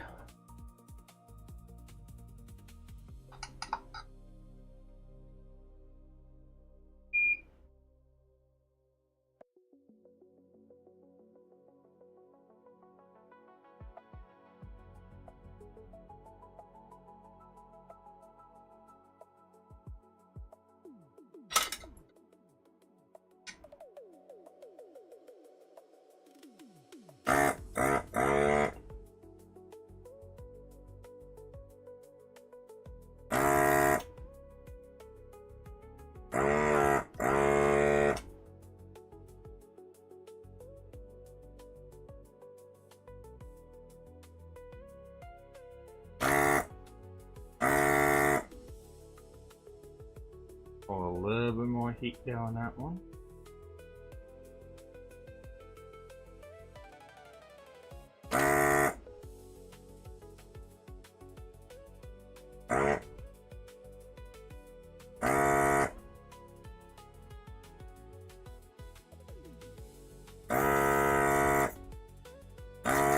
There we go. Nah, I got it.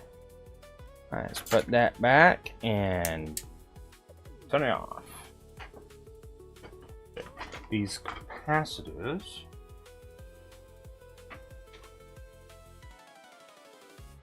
Alright, so we didn't need the one resistor. Had the two capacitors. One goes here. And then one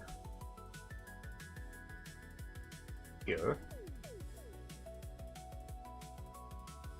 Fold those over. Cool.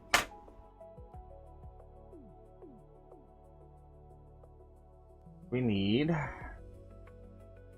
this IC.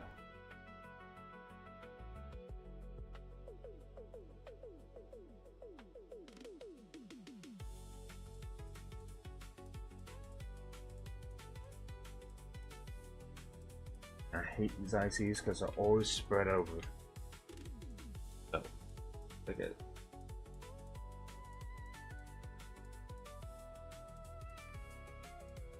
Gently press it down. All the pins go down evenly. And for anyone who needs to see, there's a little half moon divot right there at the end. That goes with a little half moon divot that's indicated on the board. That's how you'll line it.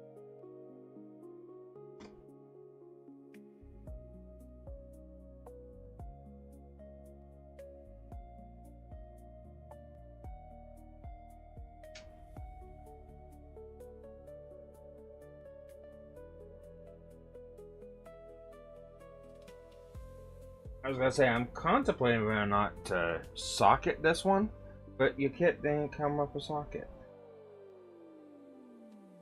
That way, if you needed to take it out, you could.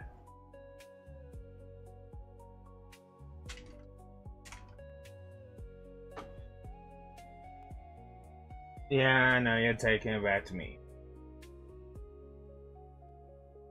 Let me guess, I guess correctly on that one, huh?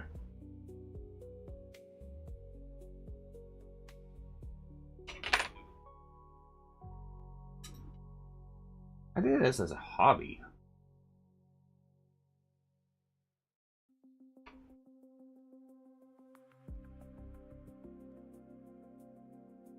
I like soldering.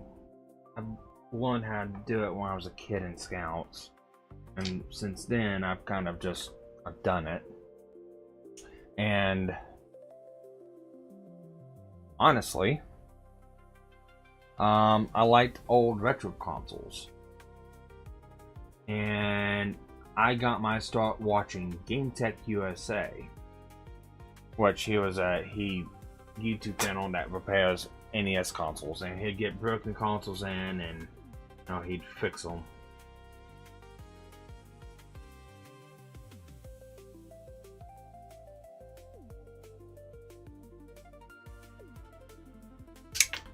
Alright, that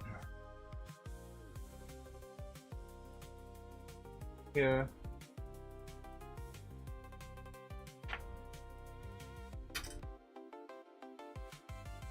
Don't get comfortable with it. I've got a whole closet full of stuff. Boop. I'll find it later. There's an extra bit anyways. Yeah, I've got a whole closet full of NESs that I have not done anything with. I've got like 20 plus of them. Oh, I wish. Alright. One pin header set in.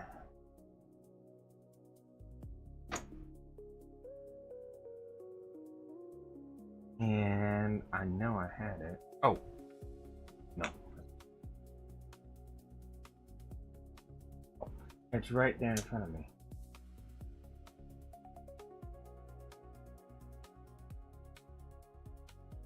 Hey. That's technically all the stuff on the board. Before I soldered that, is this going to fit? Okay. Oh yeah. That fits pretty good. I'm not gonna fit all the way on there just yet. Because I don't, so solder works up as you're soldering. And the last thing I need is to have that socket on the board and then solder these pins in. For whatever reason, the solder wicks up the board and solders that daughter board that's supposed to be removable to the actual socket inside of it. Yeah, no, I wouldn't, because you'll try to take it out and your whip pads on it.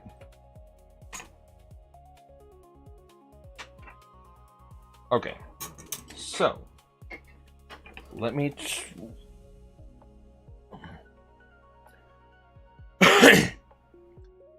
Oh no, this doesn't solder down. This just pops on top of it. That's what these are sockets.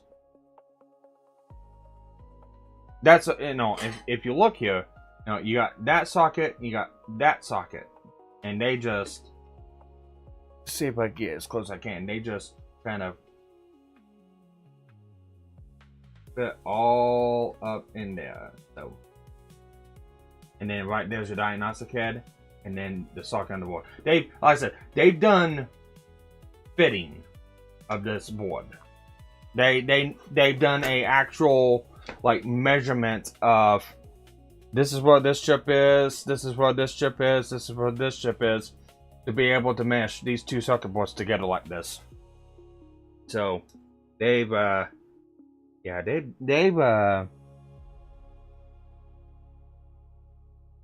pretty cool kit. I wish my pickup truck had something like it. Well, I can hook into it and delete the EGR valve and stuff. Although right now I just need to fix the engine.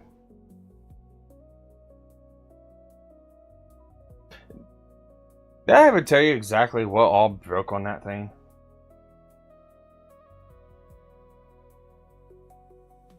Yeah, it threw the timing chain, it ran valves up against the piston, it had cracked heads.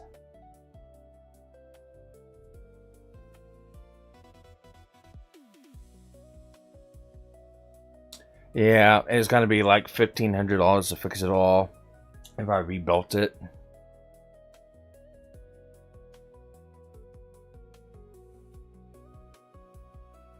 I'm not gonna do a junkyard engine.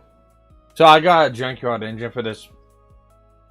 Well, yeah, that's the thing. It's just especially with 5 freaking timing chains on it that like to go out on them. No, it would have to be tore apart anyways. New timing chains put on it, because usually that's the only reason why those engines get junked out. It's because it throws the timing chain. That is the only reason why that engine gets removed like that. Okay, now the rest of this stuff is just soldering. So just walk away on the board.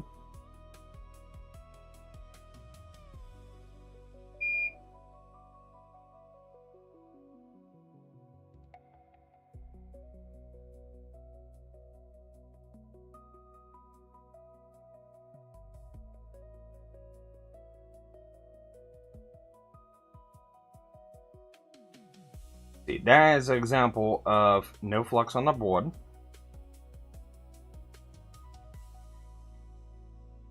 You can kind of see how that frame looks like putty. Example of no flux. Go down here, add a little bit of flux right here. Doesn't need a lot.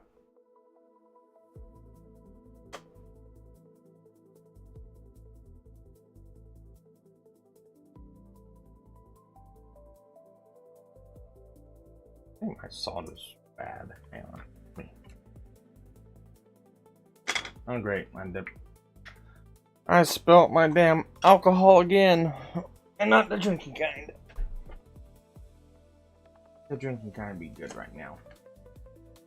I think my silver solder that I've got here is just, for whatever reason, just like it's not wanting to melt properly.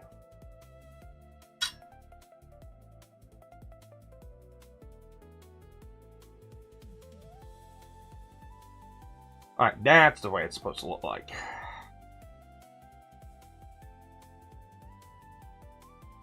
Yeah, it's not as bad. Okay. Got that roll already. Okay.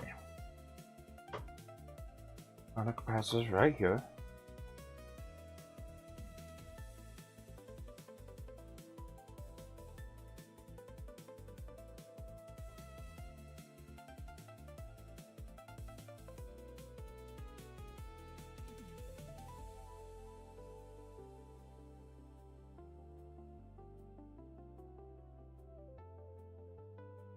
Cool.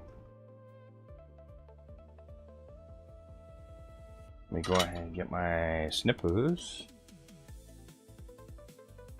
And snippy snip. Line up with that.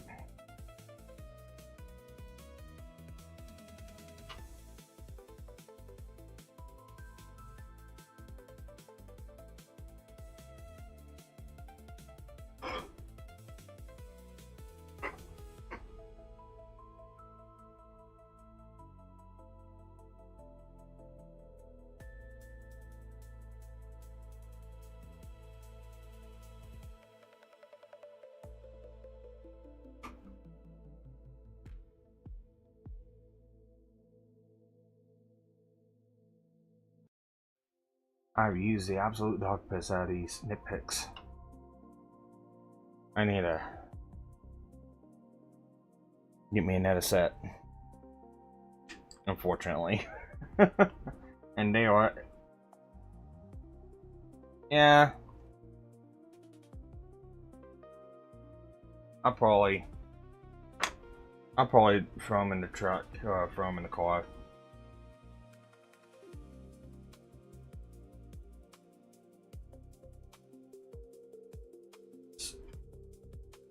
That. Okay. So you want to see a magic trick?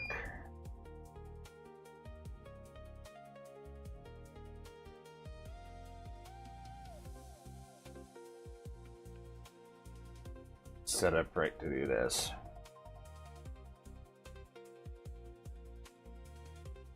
This is what people like to call zipper.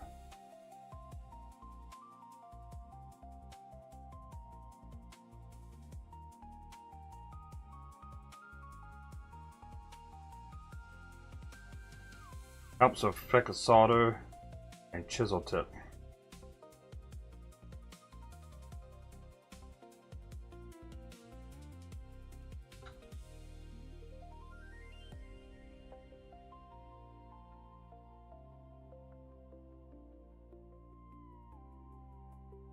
Yeah, I do that right. I need my chisel tip. I need my thicker solder. I'm just gonna do it one at a time.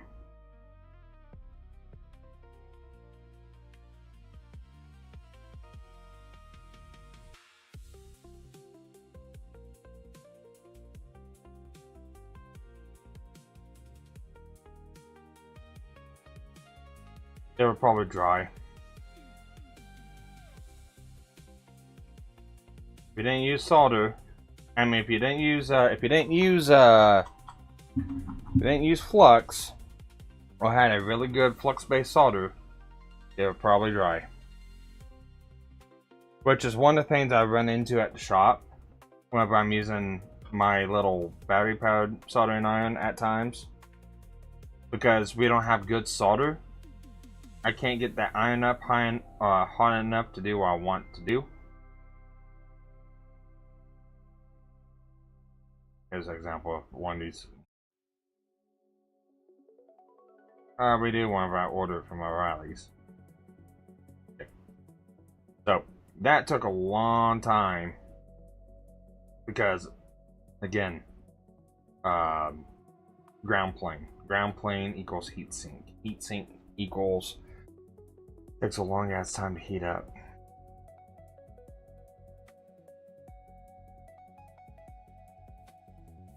Yeah, but there's a couple of them I was fighting earlier.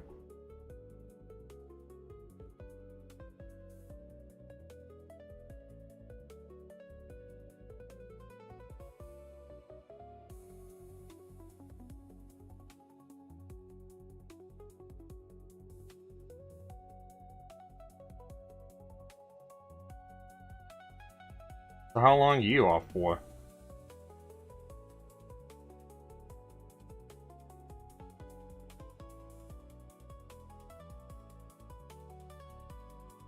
Oh yeah, I remember you saying something about that to your manager. I don't blame you.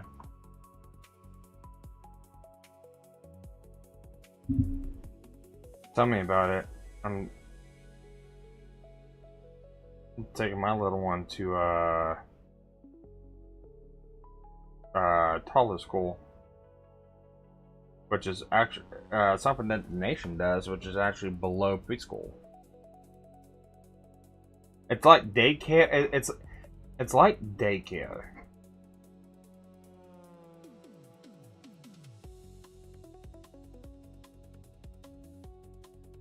Yeah, well, that's the reason why I want to do it. I want him to do it. Before I do this, I gotta.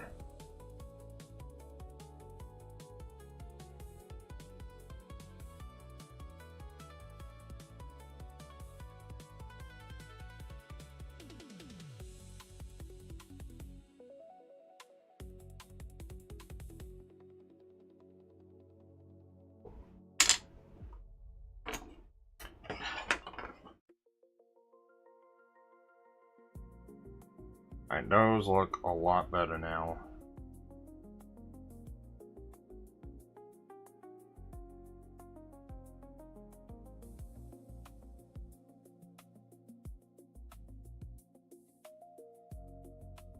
Okay. This should be the last thing.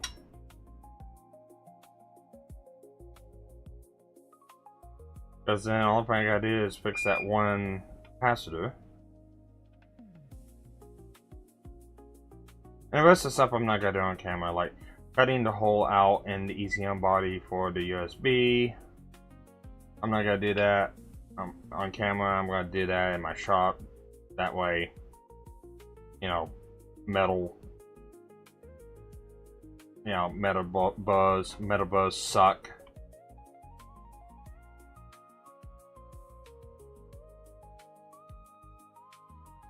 I don't want those all over where my damn PC is.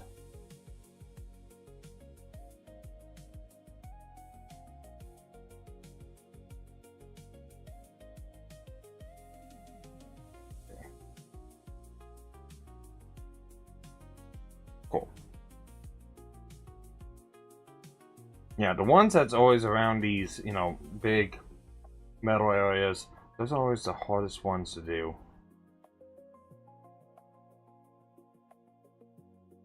And one to eat, and there's multiple different ways you can solder.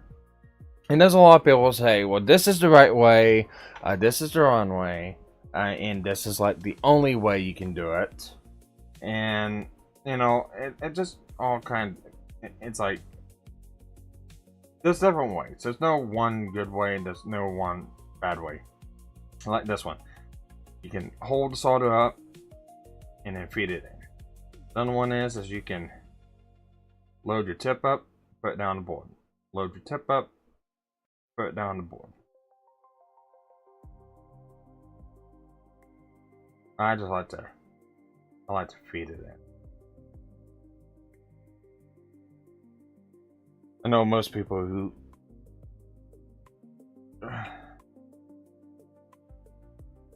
yeah. Well, it's like with us, like, hey, we're diesel mechanics. Yes, we have a welder in the shop. Our welds do not look good. Well, how do you make your welds look good? Grinder. Which I know drives fucking welders up the fucking wall.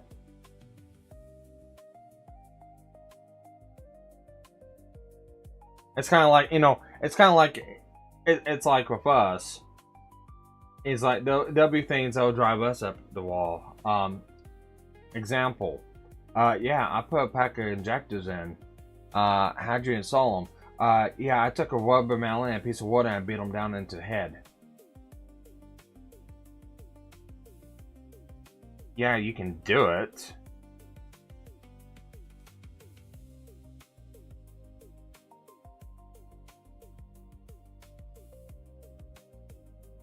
Removing injectors, that's, yeah.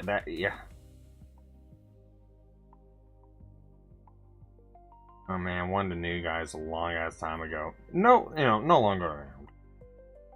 But, this had to have been several years ago. Doing a Paco engine.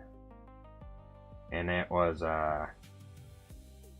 he was hammering. I mean, he was absolutely, it's like, he couldn't, this injector was stuck. This injector was like in a old tractor, it seemed like, you know, with, you know, that's exposed to elements out in the open.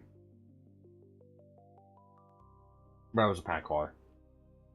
And he got to the point, he was waylaying, because it was a slide, it was a EP10.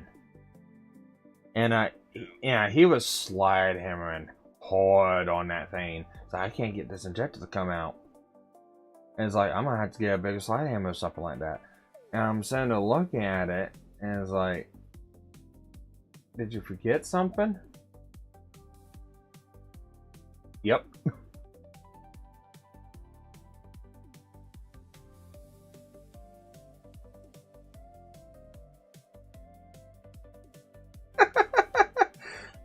You do it once. Everyone does it once. I've done it.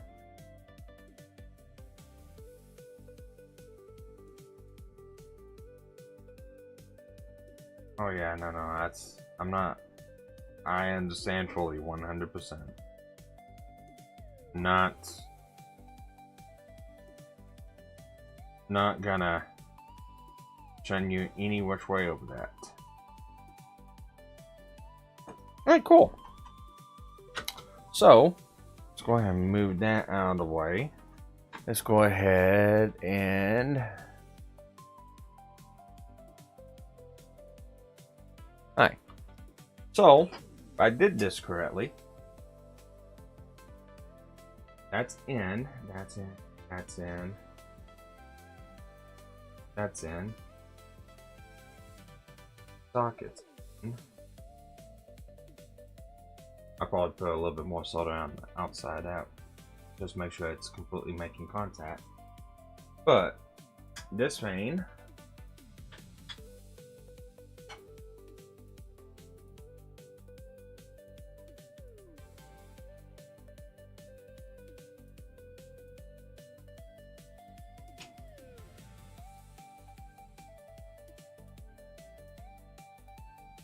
that wasn't me. No, it was a buddy that went to Alaska. That was him. Alright. That is how that chip looks like. Installed fully. Cool. Now I just gotta do the capacitors.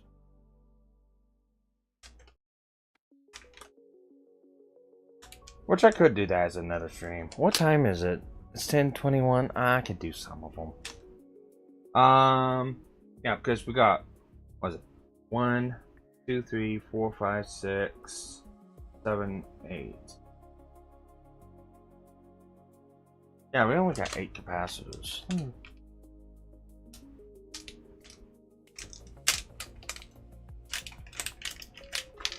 Anyways, no, what was up with that was he was.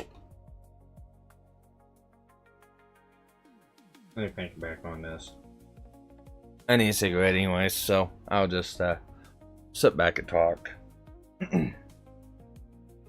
But what it was is he had a loss of coolant issue, and he had been checking this engine over. I think it was at EPA MX-15 EPA 13, I think. Yeah, it was an EPA 13. I think he'd been working on this thing for about a couple hours. I think it might have been the next day, actually.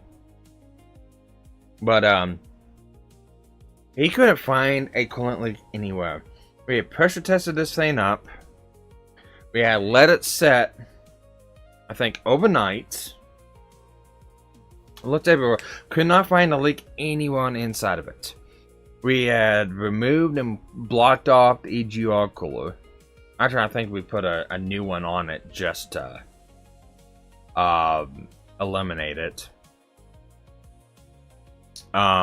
We removed everything externally. It's like, you know, pressure tested this thing up. We plugged off the line, and we like cranked up like 20 psi.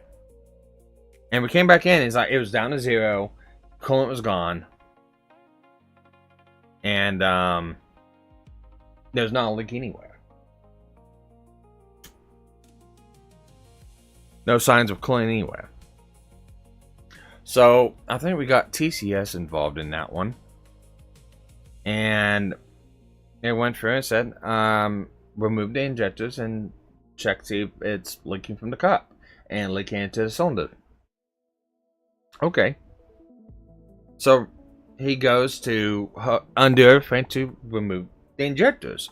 Well, while he was doing this, he had filled the system back up with coolant, and he put his pressure tester back on, and he put his pressure tester back on a higher pressure, you know, plugging off the relief valve, just so we could, you know, so he didn't have to, you know, remove them, test it, remove them, test it, remove them, test it, because he was doing them one at a time.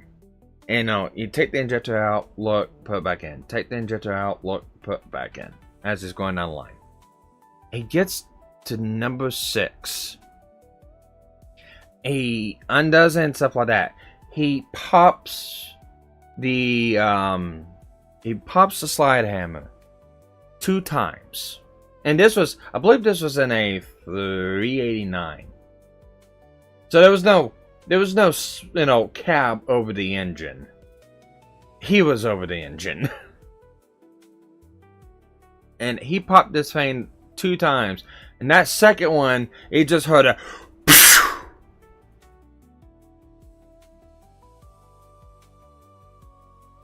And it was audible enough you could hear it, you know, in the office. We look out, and he's just sitting there, his arms standing out the side, eyes closed, going over the top of this engine, looking. There was coolant dropping from the ceiling.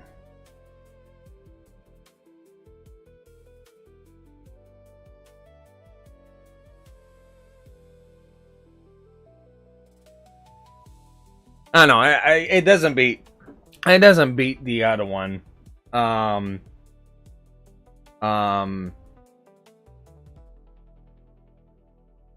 do I say his name without saying his name?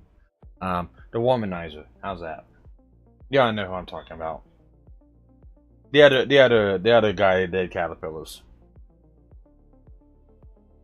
I think he was working on a C7. Yeah, he was working on a C7. And he was doing compression. He was doing the leak down checks with the blowgun. And he got up and he had all the injectors out of it. Yeah, he had all the injectors out of it. And what was it? Oh yeah, he had the rocker assembly off. And he got in a hurry and he didn't put one of the cylinders down onto bottom dead center. So, and he caught his mistake, but he caught his mistake just a fraction of a second too late. Because he went to go hit the air gun, and about that time you hear, oh, and about that time you heard, psh. Luckily he wasn't above it, but there was fuel and oil and solvent that came out of the cylinder so fast it actually punctured a hole in the insulation in the roof. It's I believe Bay 7 next to the bay where your box is, and if you look up you'll see the oil stain in the ceiling. Yeah, you'll see it. Closed day. Okay, so I'm gonna look at this first one, this big one, as a 35 volt.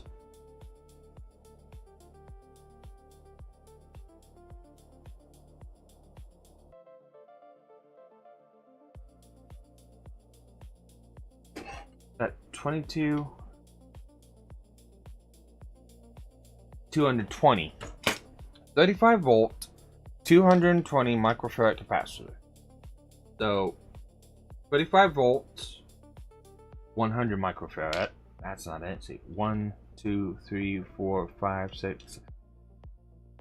Oh, right here it is. Is this it? 35 volt 220. This is it. One of them. So let that heat up, and I've seen some people do this on, you know, on live stream, and they get into a rush, they get into a hurry, and what end up happening is they go through and they solder all the caps. And, you know, they suck on, because right down the, because it's easier to just go, you know, hit all the caps. And then, you know, take them out of the board and they get the new capacitors. And then you just hear, you hear the gears turn in the head going, shit. What cap went where?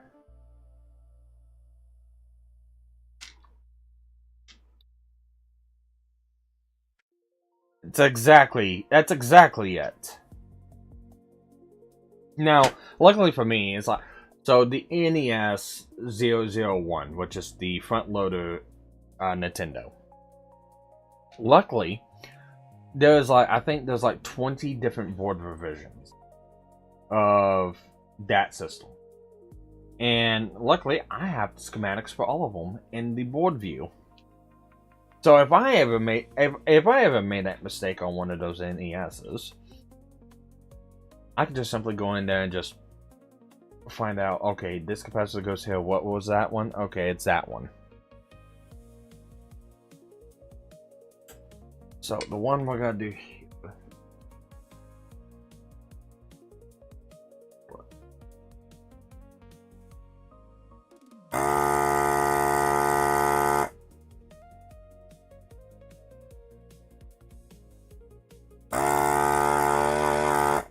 It looks clean. Still just a good thing to do. I always recommend doing the capacitors, because here's what happens. Yeah, 1, you're there. 2, this core is how old?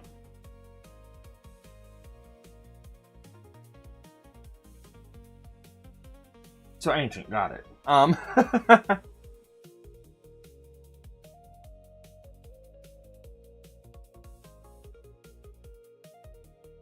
Oh, actually, hang on a minute. I see something. I see something I don't like. I'll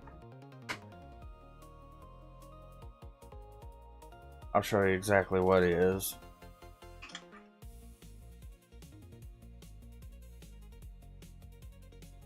Right there.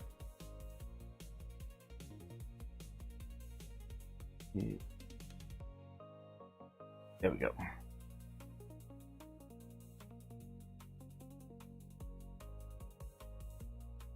That is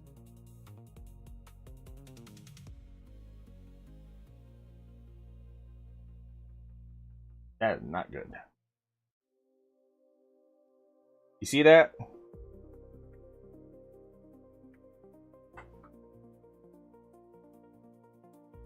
That's an arc.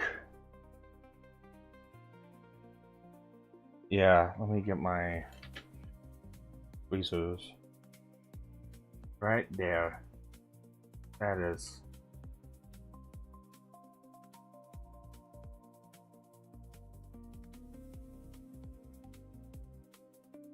That's Troy.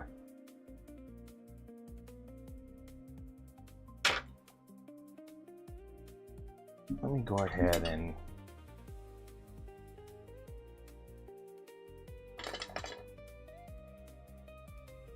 let me hit that with some fresh solder.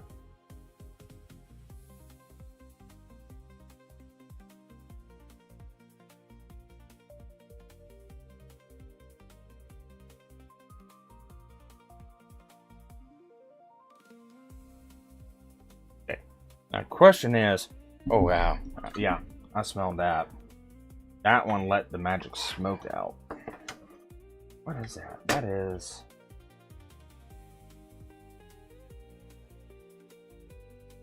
That is that right there. That is.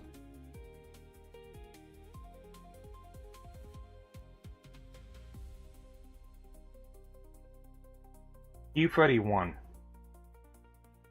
Oh wow.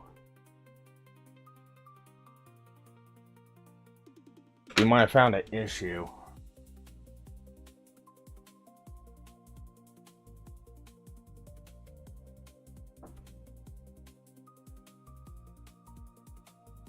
Let me zoom that in. See that?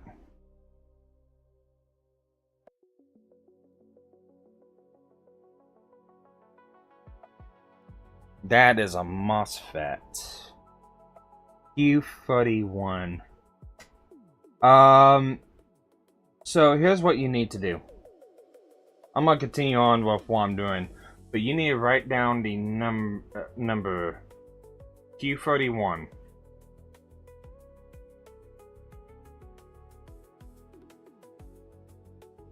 And then get some alcohol and a swab. See if I clean some of this stuff off of it.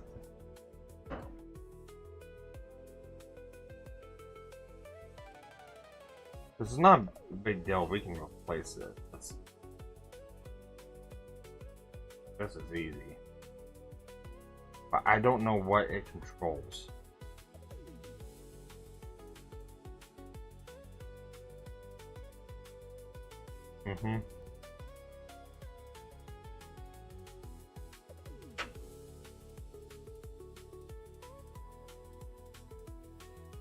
Driver for what?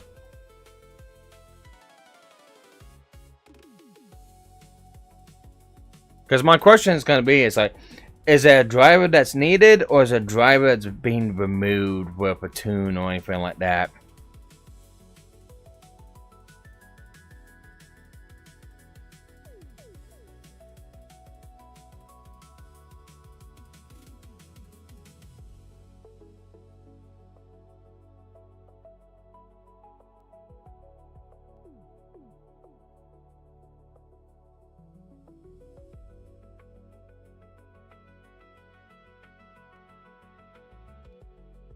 Yeah.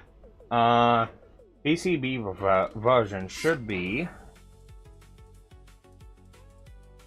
Take the chip off.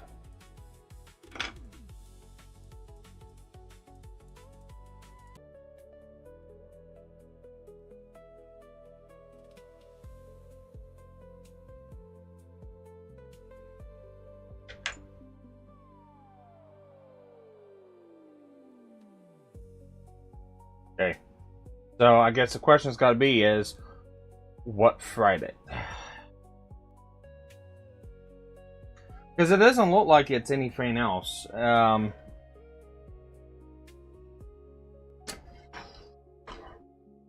mean, aside of just being, you know, a little crispy, doesn't look like it done any damage to the board, except for, you know, just, you know, cook it a little bit. That goes to 1, 2. So outside pin. Okay, goes. We can actually we can do this by look, because our connector's right there. So one goes to here. That's probably coming. That's an input from a chip. Chip telling it to turn evap purge control.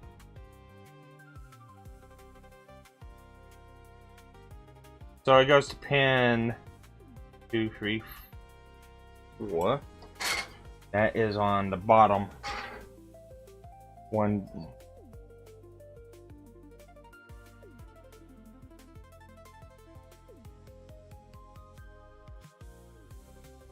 Okay, is that going to be an issue for you?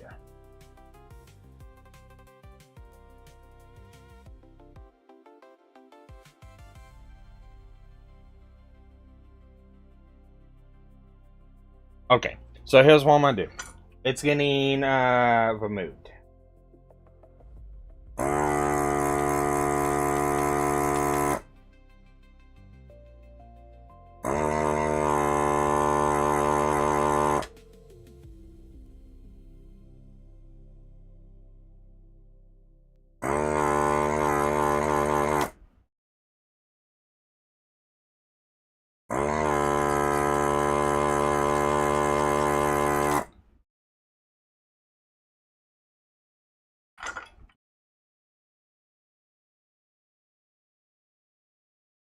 Not like that has it anyways, right?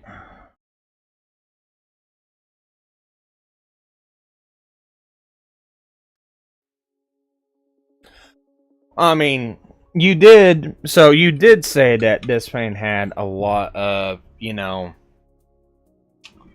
sketchy wiring. Actually, and that we can swap over to that real quick. Because you're telling me something to wine on this, I'm like, oh my god. So, what was some of the stuff you found?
Why is it always tungstenals?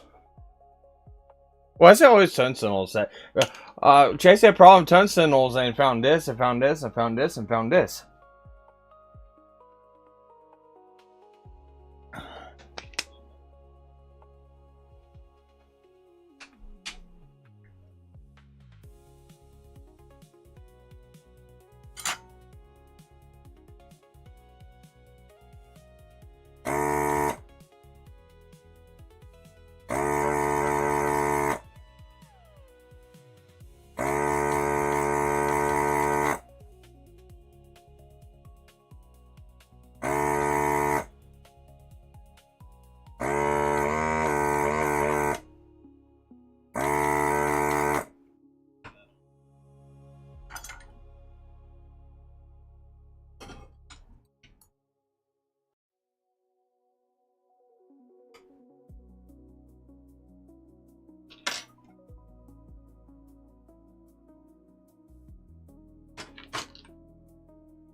Alright, well there you go. I'd definitely say the magic smoke got released on this.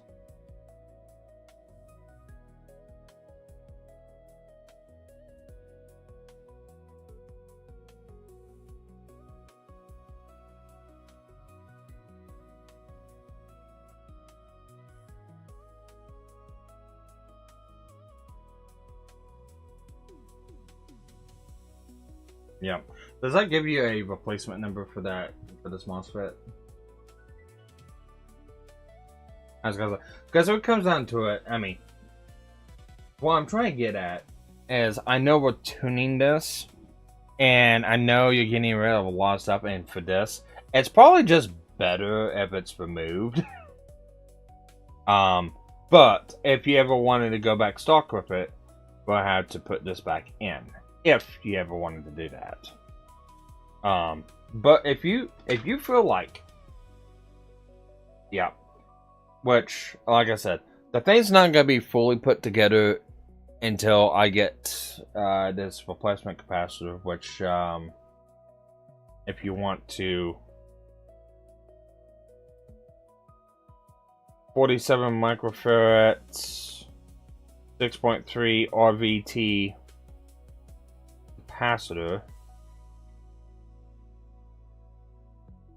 If you want to write that down, get that.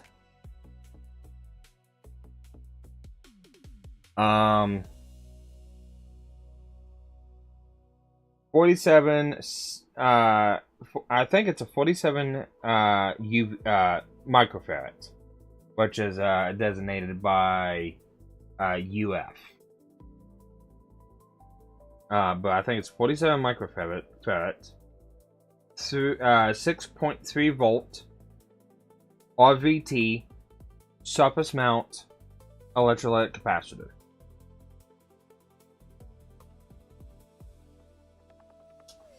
And actually, you have contact with the Snake OBD1 EMU people? Yeah. Okay. So, here's what you can do. And I'm going to swap this over on. And I'm not gonna say it's his fault. I'm not gonna say it's the company's fault. I'm not. It's that this was a fluke deal. If anything, it's probably shipping or something like that. Because this capacitor was loose whenever we got the board and we were looking at it. So, if you can get take a screenshot of the screen right now. You can show that to him and ask them, hey, we ran into an issue with a capacitor was loose and trying to fix it, the leg broke off. We're not exactly for sure what capacitor it needs. Not asking for another board, not asking for a replacement or anything like that, but we're asking for the port number so we can get a replacement capacitor and put it on. Just so we can make sure. Like I said, I'm pretty sure it's 47 microfarad, 6.3 RVT electrolytic surface mount capacitor. I'm just not for sure on what size it would be on, like, on Mauser.com. So, if you can do that, that would be helpful. That way, because they should have a build list. The guy should be able to go, alright, what capacitor is this? Alright, this one, it's this point number, give us a point number, then we can order it. Or maybe we can buy it from them, who knows. But it just maybe help speed that process along.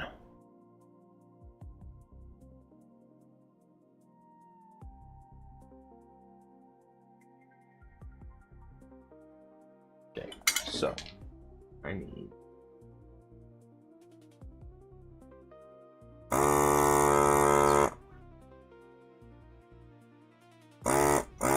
there you go. Do you realize what fucking time it is?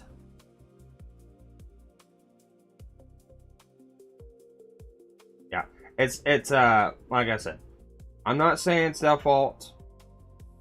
Probably just a fluke deal. Most likely is a fluke deal.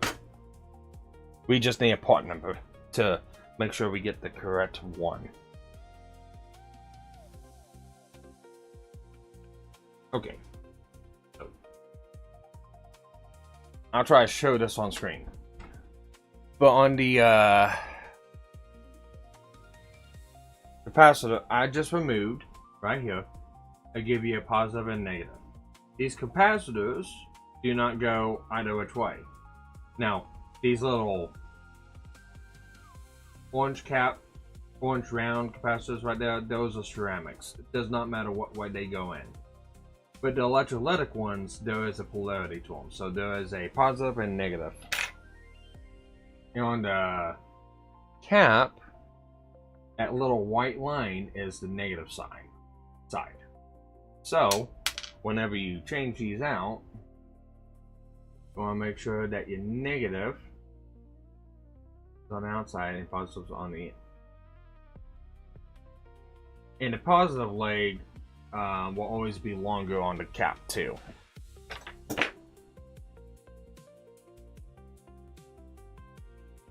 So, one cap done.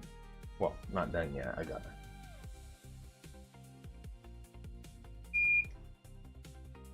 I could change them all and then solder them all. I don't like doing caps that way. I remove them, put them in, solder them, Now I'll move on to the next one. Now I'll cut all the legs off once everything's done.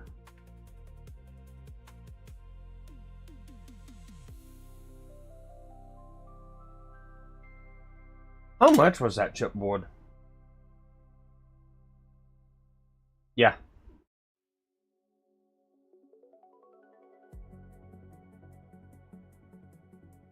$250? Yeah, if they can get me a partner for that, I'd appreciate it. That thing would probably run just fine without it, but it's probably got something to do with signal filtering or something like that. Usually that's what they use capacitors for.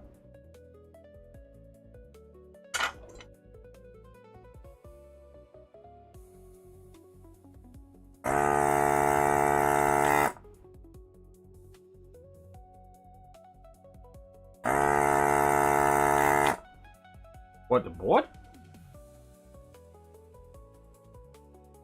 What do you mean?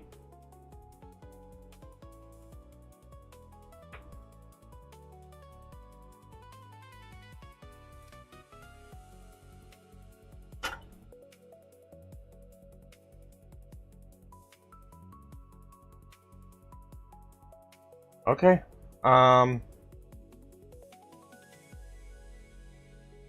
I'll get it cleaned up then, and I'll get the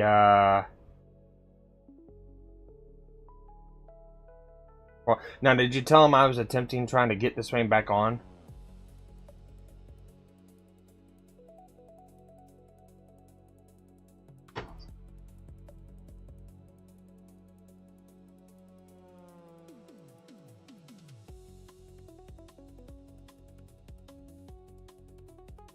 If they exchange that back out into warranty and stuff like that, I'd give them a 5-star rating. Because it's like pulling teeth to get companies to do that.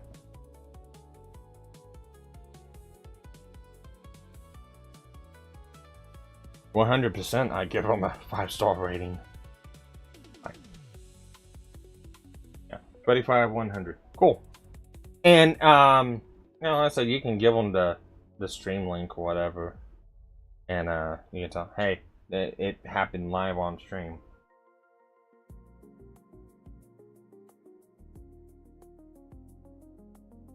Or anything, it's like, cool.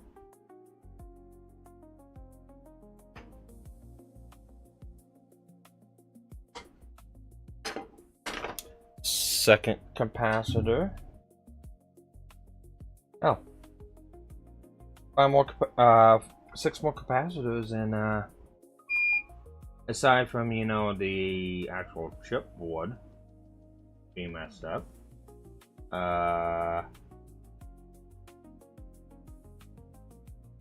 it'll be done for the most part. I just got to do some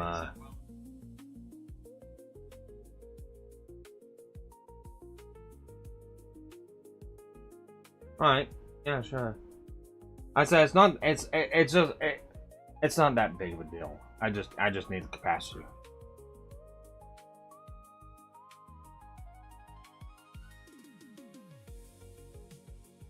Cool. Huzzah. Thank you, thank you. And that's understandable.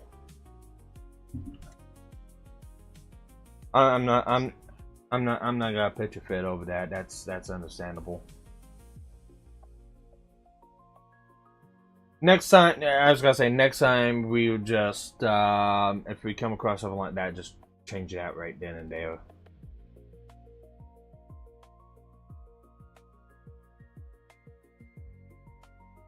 Live and learn. But it's not like the board's broken in half and it's gone. Yeah, it's like the simplest of repairs to do. I just wasn't expecting the damn leg to break off.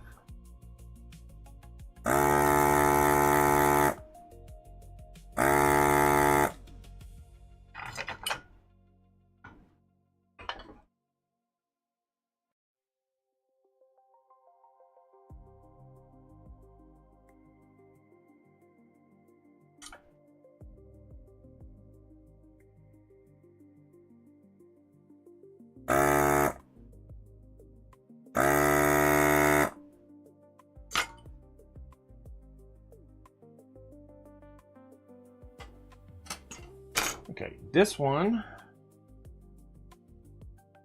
a 10 volt, 220 microfarad.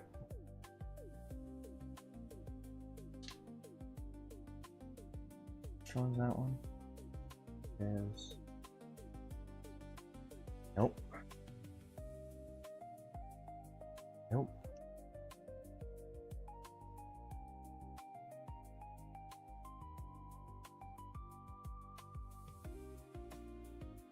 Volt 220 and volt 220.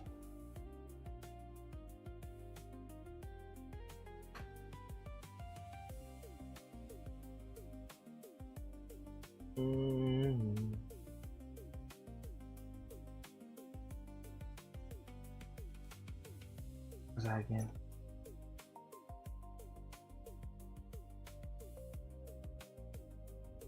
Oh, right there.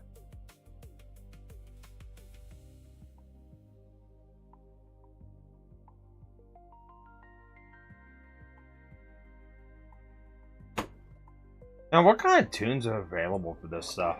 It sounds like this ECM's like very, very versatile.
All the fuel.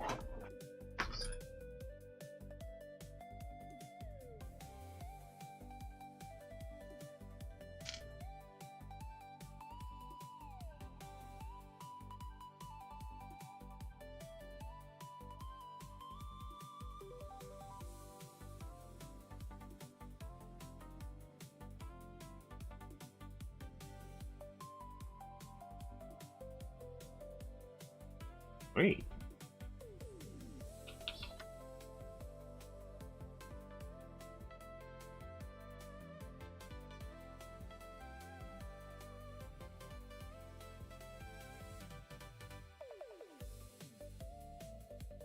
All the fun.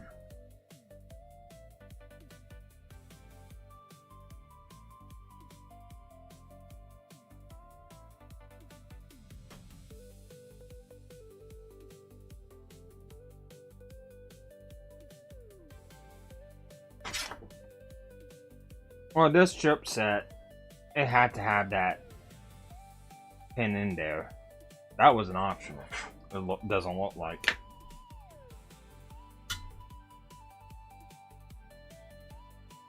You're going that for, especially with this board hanging over, you're going that for, you might as well put it in. Unless they just, you know, I guess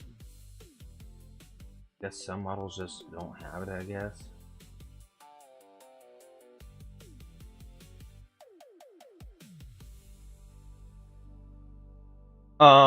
Your programming board, your snake.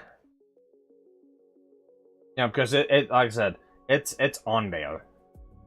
And it looks like it uses it as one of its mounts.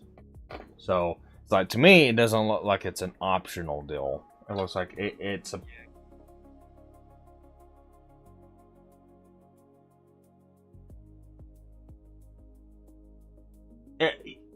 yeah, if it was you just got a chip and not a tune suite.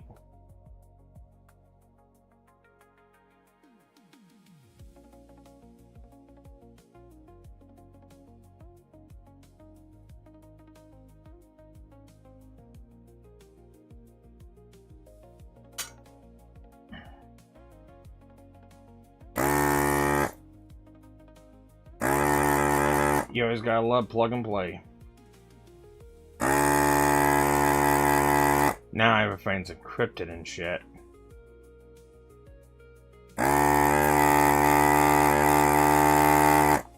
Oh, you want to change settings? You must get up into the cloud and change settings.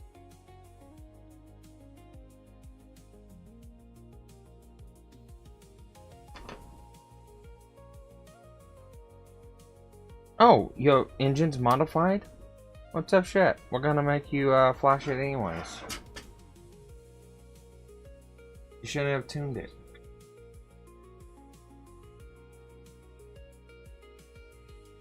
I'm a little salty yet. You know, back away.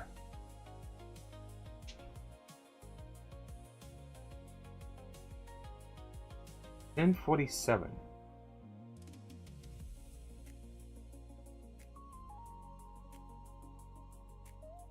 Okay, I'm going to assume that's the reason why I've got a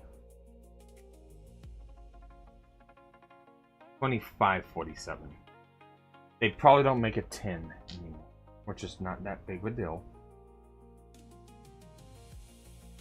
We actually run into this on the Nintendo consoles. Some of these capacitors are not the voltage microfarad, right? It's not made anymore.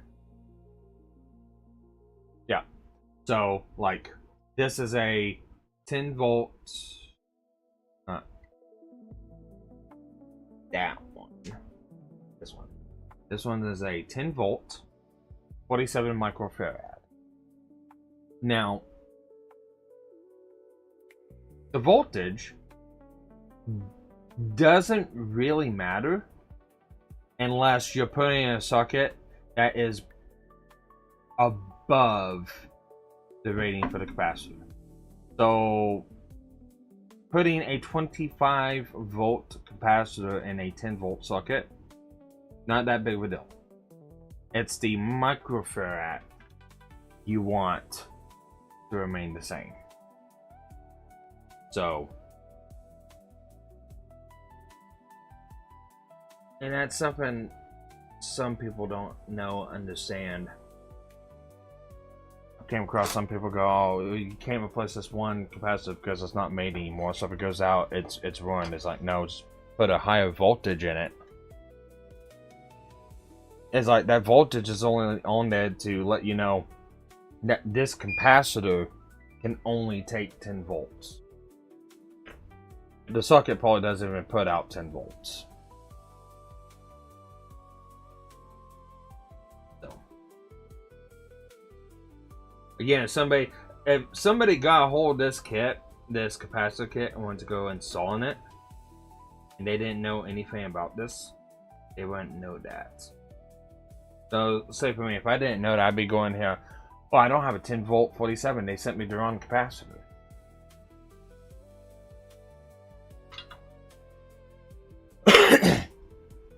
Yeah.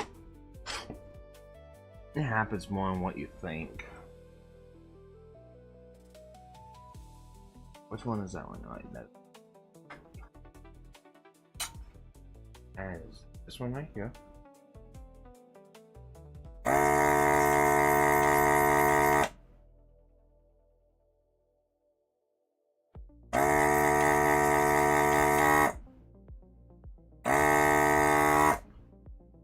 Well, it's the same thing. It is exactly the same thing on stuff like this as it is what I tell you on semi-trucks.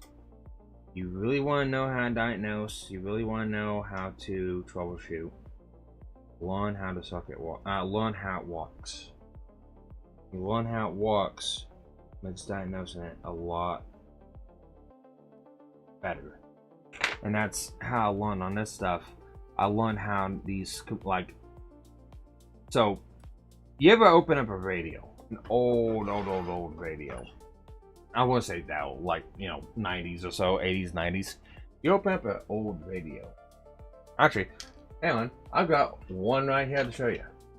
This is one of the control boards, one of the tuning boards for old Yamaha. See all those capacitors?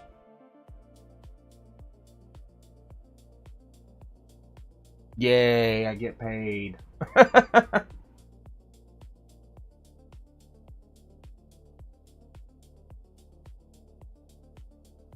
Yep. All these little blue caps, blue deals like capacitors. And this is a volume board. This is the volume board of a Yamaha stereo system.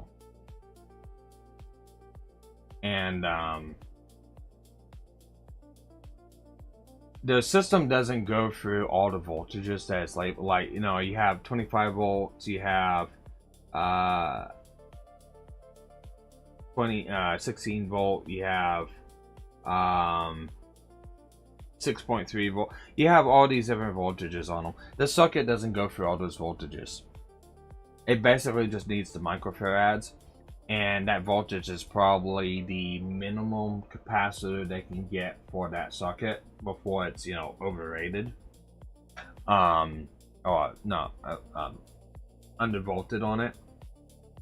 And the only thing these capacitors do is they filter out, or they smooth out a signal. So you remember the oscilloscope at work?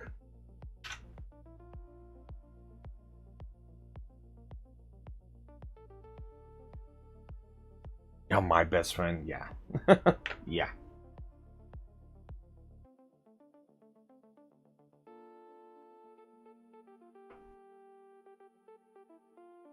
So basically what the caps would do is, like, you know, the little up and down points, that's voltage spikes.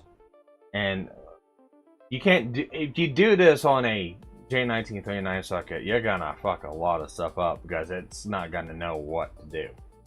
But basically what the capacitor does is it absorbs a voltage charge and then slowly dissipates it. So think of it like a reservoir. So instead of, you know, being a sput, it will, you know, sput in the capacitor, and it'll store up that charge, and once it gets stored up, it kind of evens out the flow. And that's what it does, is it smooths out the electrical signal. And you need that, especially if you're trying to do like high fidelity audio. That's normally what a lot of these capacitors do. A lot of them's probably used for like signal integrity filtering. It's probably what they're used for. Or either like for like CAN communications, or like a signal from one of the sensors on the engine, or because, you know, one of the things that an engine has, or a car has, that not like a computer would have, is RPM goes up and down, voltages go up and down. So, you know, your voltage will bounce between like 12 and 13 volts. And data processing signals don't like that. So, and that's what a lot of times a capacitor will be used for in ECM, is to smooth out the voltage that might supply one of these chips on the board. And it basically just instead of it spiking, it just smooths it out.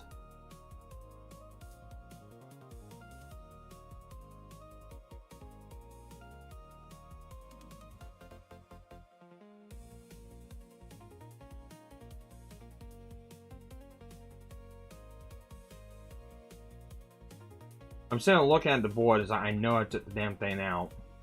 I don't remember what it was. There it is. Then the girl is like, "Where's Waldo?" He's right in front of you, dumbass.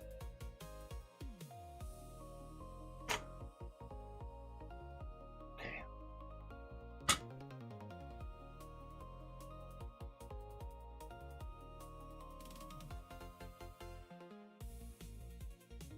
I don't know what this Saturday.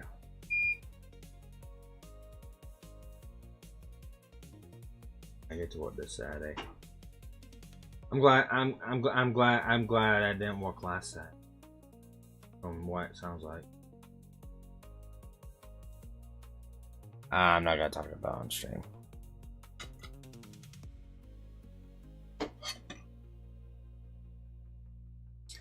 That one's a little bit of a subject to not be talking on stream. Two more, and this is done.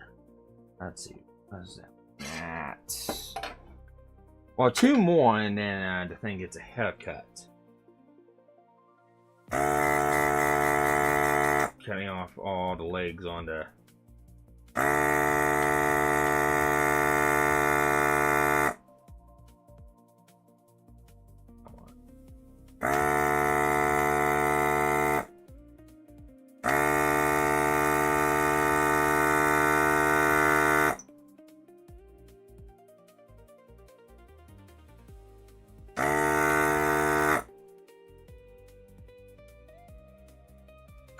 Okay, I'll be like that.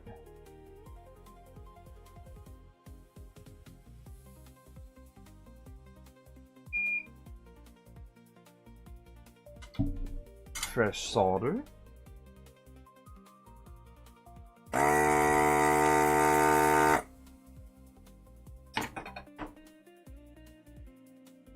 There we go. It's amazing what putting fresh solder on a board will do for desoldering it. 33, 35. The other one is going to be a 100 10 volt, 145 volt. That's not that big of a deal.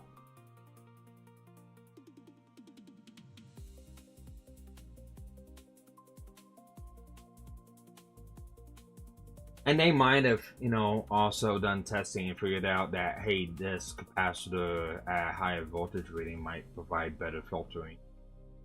That's another thing too, because that's also how you get high fidelity audio on the NESs, is by putting like bigger, better quality capacitors in. And it helps up like a lot of the noise, static you'll hear on the channel and game music. Yep. Hell, there's even some of them, I think on the Sega. Yeah, I think it's Sega. You actually remove some capacitors. You don't use all of them. Because it actually, like, it impedes on it. And then you do something else because it needs it to make it sound good. But it's not right. And usually there's another mod like installing a resistor or a shunt somewhere within the audio socket. And it brings out like the crispness of sound you can get from a system. Instead of like, you know, I think what it was on Sega is they suffered from audio buzz. And that was the term that they call it, audio buzz. You know, you ever turn one of those systems on and you just hear that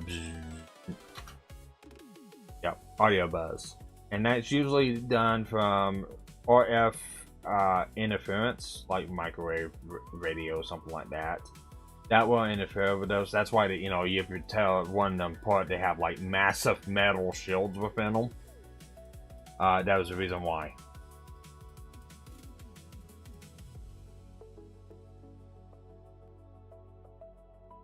And well, in today's age, we don't have those same style radios, or we don't have that much RF interference that we used to have, or the what we have, you know, it's more robust and it doesn't, you know, fall victim to that.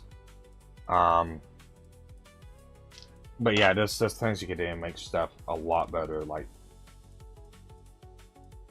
there's a lot of mods that you can do on these consoles. Basically what we're doing to your card, but not card-wise, you know, game-wise. Okay.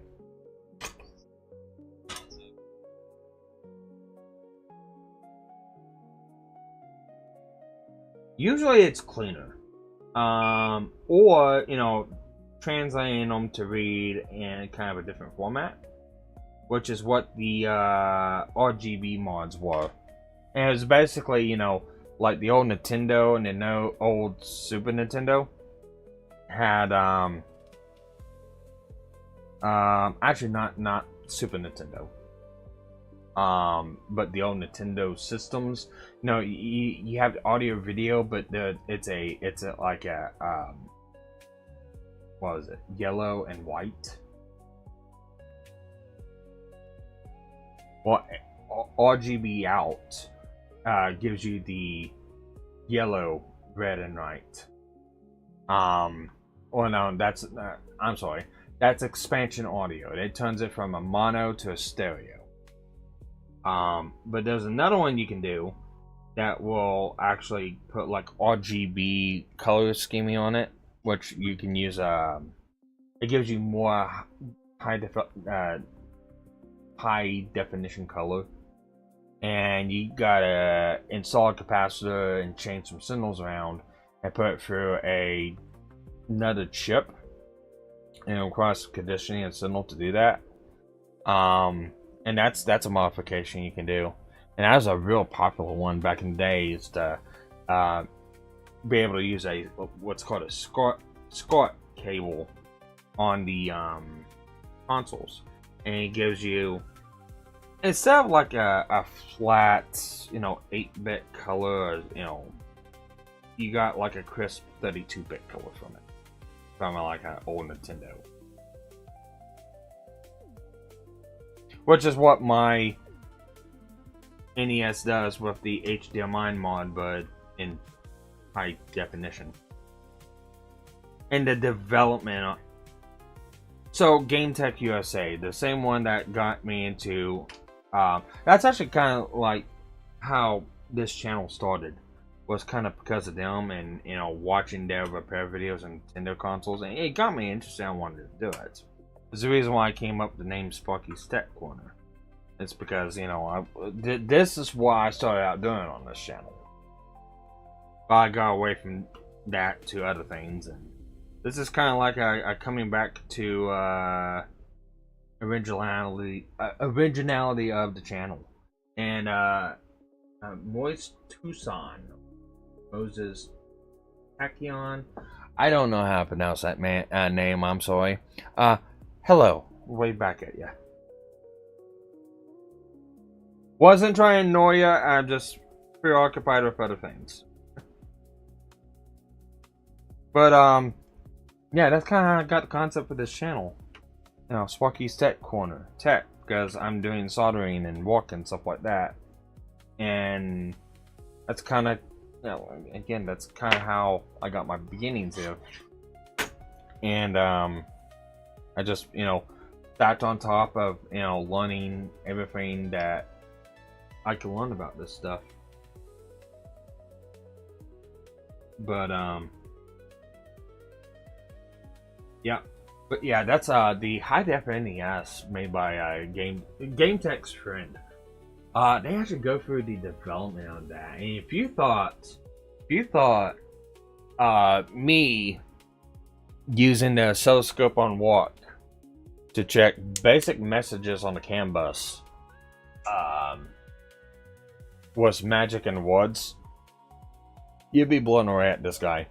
Because I think he used like a 16-channel oscilloscope to probe every pin to get. Well, he developed a chip that like interfaces between the picture processing units and the central processing unit of the NES to pull the signals out of it, put it into a condenser board, and done a bunch of like math calculations with the signals I was getting to be able to put that out into HDMI quality audio, and then be able to, you know, do different things with it.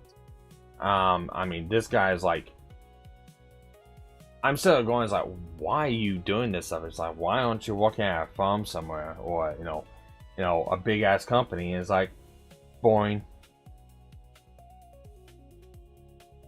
I mean, and this guy, Kevex, not Kevex. Oh fuck, Kevin. I think his name was Kevin. It's Kevin something. But here's the one that made the iDef NES mod, and this is like 2016, 2017, 2018 when that was coming. It's 2017 when this was coming out, and he was developing it and making it. And it was quite something interesting looking. And you look at them, and you wouldn't.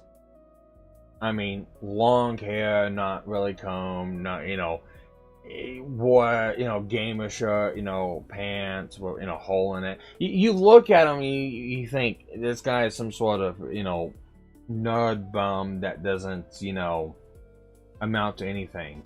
No, smart ass fucking individual. Smart ass fucking individual. You know. Yeah, I'll have to say, I'll find that video of them going through that, and you can watch that this weekend. And it's pretty interesting, the process they went through to make that. But anyway, we're done. Your data logger pins are in. The 2 card 4 capacitors are in. The 0 ohm resistors in. The 1 resistor that I was calling for is removed. The chip that I needed for it is installed. The socket is installed. All DC capacitors have been replaced. And 1 MOSFET with the magic smoke released has been removed. So I'll go through and I'll do this off stream.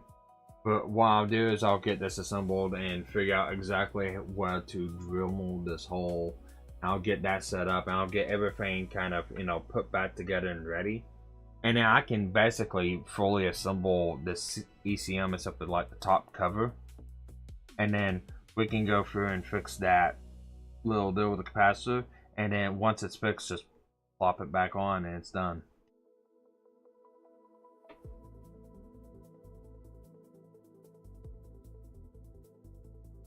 It didn't take me all night. It only took me like when I saw it at 8, 9, 10, 11. It took me, yeah, 3.5 hours to do all this.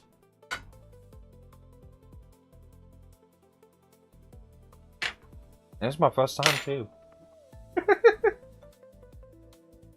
I would say this much. It is a fun little mod, but yeah, again, just my gripes with it. Again, a little bit more clear instruction, a little bit more clear,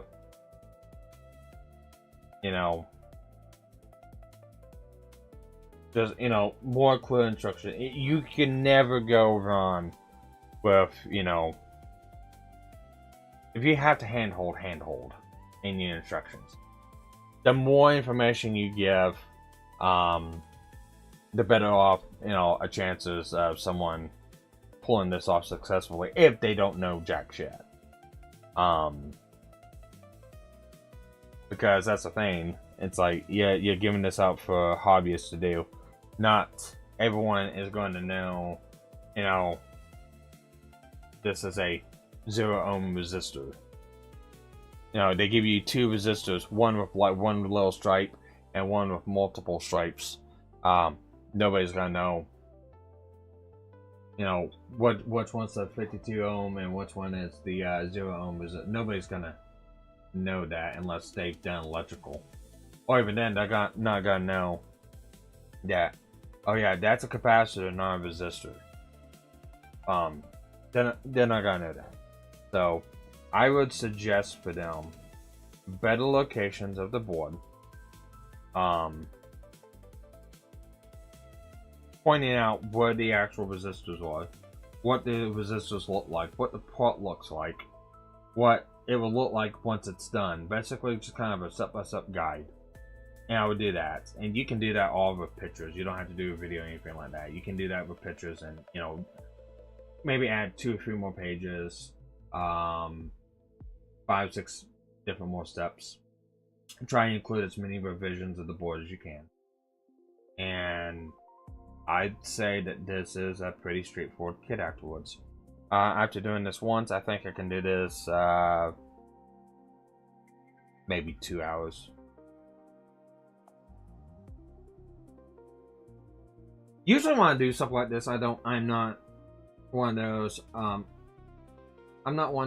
hurry up, pump it out, pump it out, pump it out. And, you know, the faster I go, I can get, 10 of these done a day.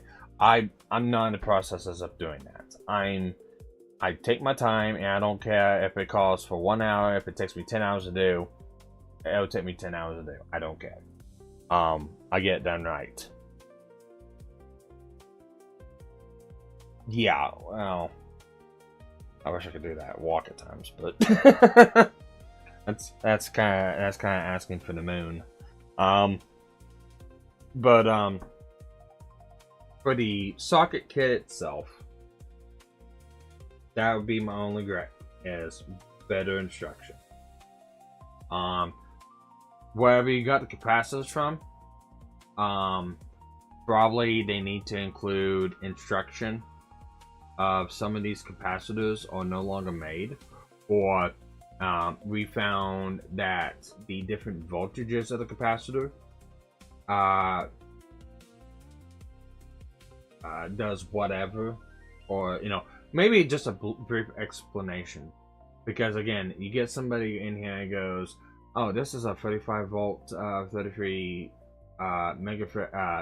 33 farad capacitor, but they gave me a 60 volt 33 farad capacitor. Oh my god, they gave me the long run. They don't know anything about electrical. They're gonna go, yeah, they're not gonna understand now.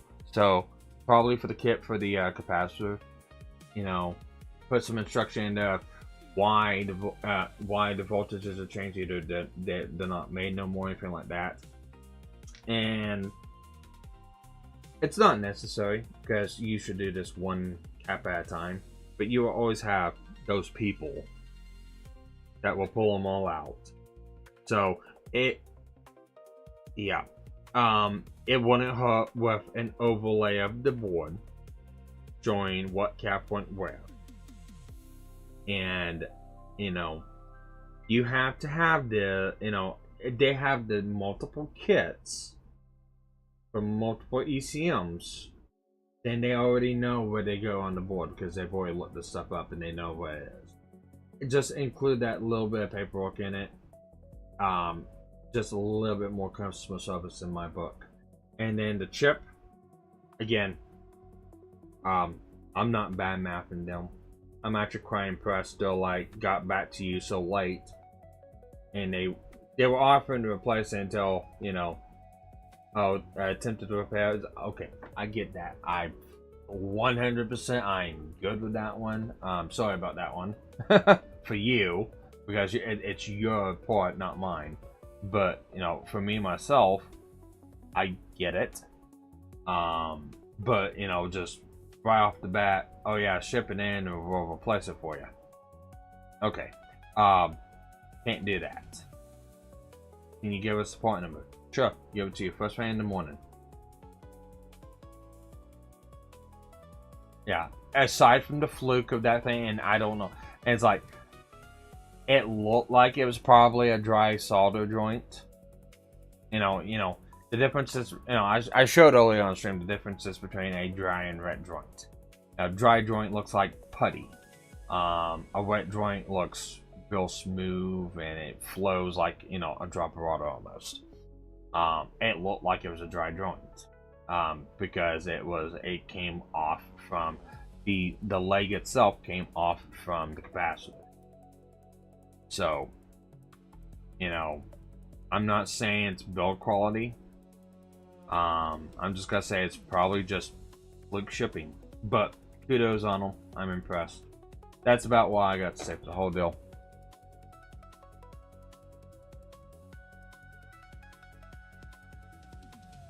Yep. Yep. Aside from that, yeah, I'll finish the rest of this up, and you can have your Vroom Vroom core back. Well, you still got a lot of work to do,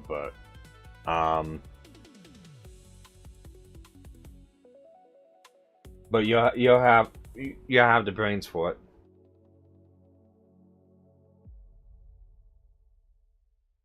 Okay.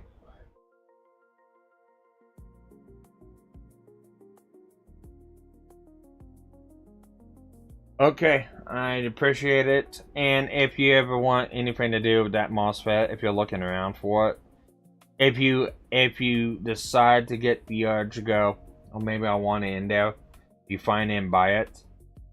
Not that big of a deal, throw it back in.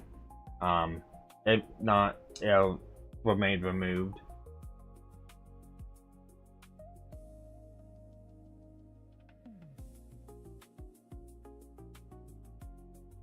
Well, as delicate as it is, it's like, yeah, put it back on here and it goes popped again. For whatever reason. Yep. But yeah, no, that's I'm actually glad I looked over that board and seen that. And we were never found it looking at the top of this board. I only found it because we had it flipped over and I was looking for the other part, and I seen the Tron marks on the back of it, which when we had the ECM looking at it at shop, that cover plate was fully on. That's the only reason why I found that.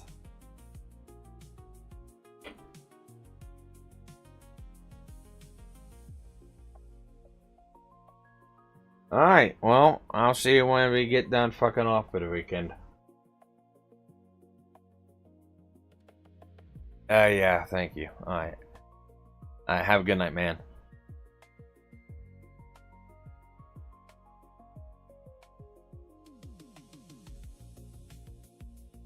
Okay. So, with that being said, I think I've had about as much as I can take of this for tonight. The board's basically done. We had the issue with the capacitor. Not a big deal. Whatever. Yeah, the capacitor came off. Yeah, I broke the leg off trying to get the capacitor back on. The capacitor shouldn't have came off to begin with, but it is what it is. Kudos to Snake OBD1 EMU. Check them out at www.snaketuning.com. Very cool. Very, very cool. I like that. I kind of like that customer service experience. That's real cool for them to get back out to them real quick. Like, but aside from the capacitor and stuff on this board, the only thing I've got left to do is to Dremel a hole. Basically right here, I believe, in this case. No, other side. Yeah, right there. Dremel a hole right here in this case, so he can hook his tuner up and tune on the fly without taking the top of the case off. So I just gotta do that, then reassemble it and fix that board, and this is all done. This is kind of a fun deal. I need to get back into doing workbench stuff more often.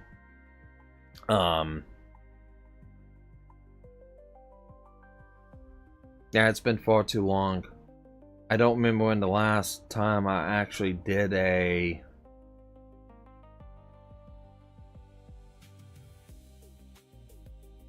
I actually don't remember the last time I actually got stuff out on the workbench. I know it's not since I've been in this house. I think I've done maybe a couple things on the bench in this house.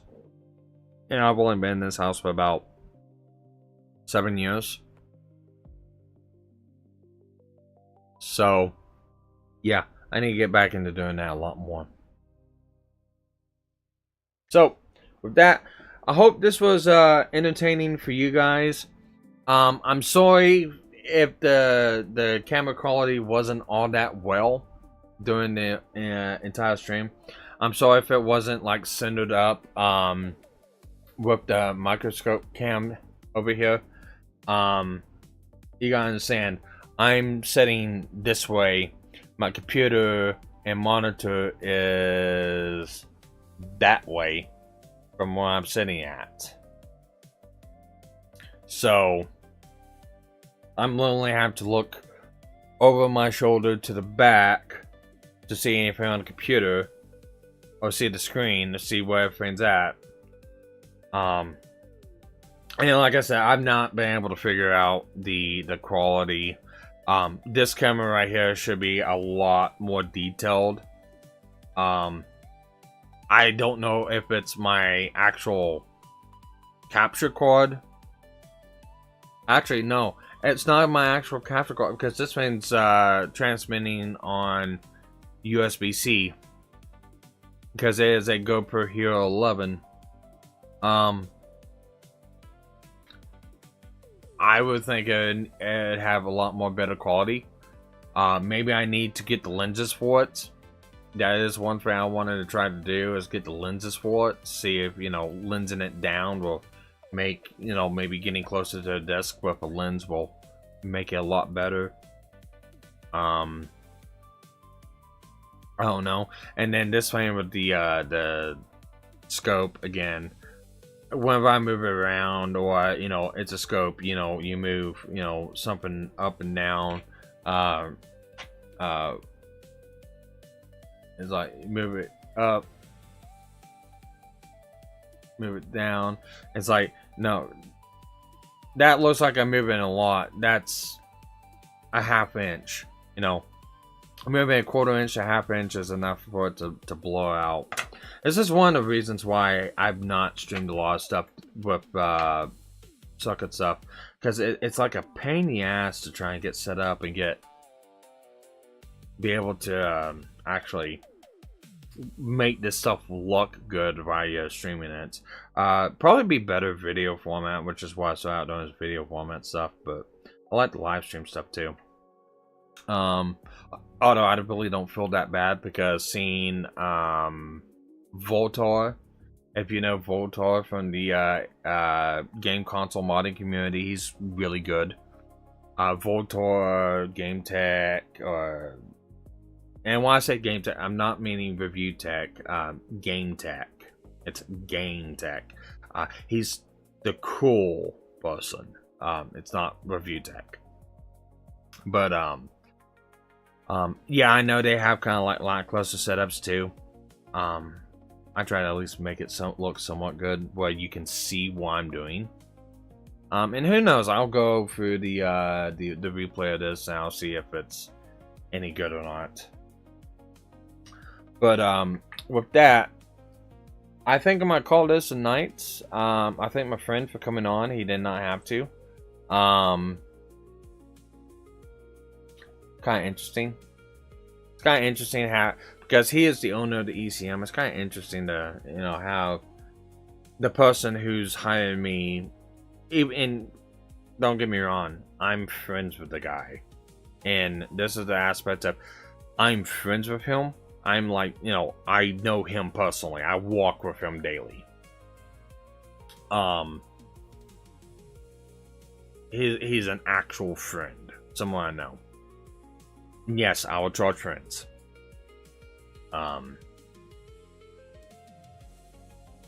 not gonna state why I'm charging for this, because I know there's people charging way more to do this, and I don't want people to think I'm trying to undercut them.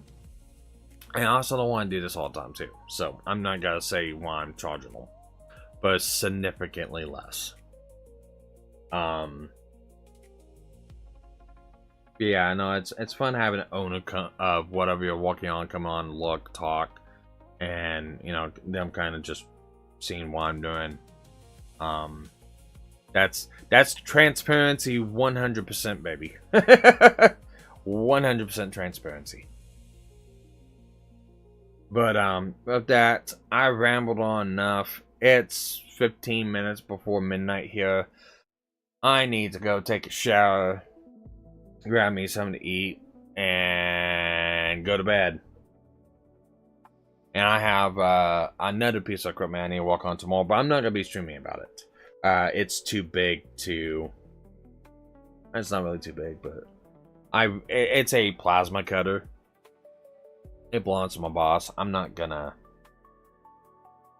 It's massive. I'm not gonna attempt to videotape working on that thing. I'm just gonna fix it. But with that, if you want to see more of this type of stuff, let me know down in the comments below. If you want to see more of like a workbench type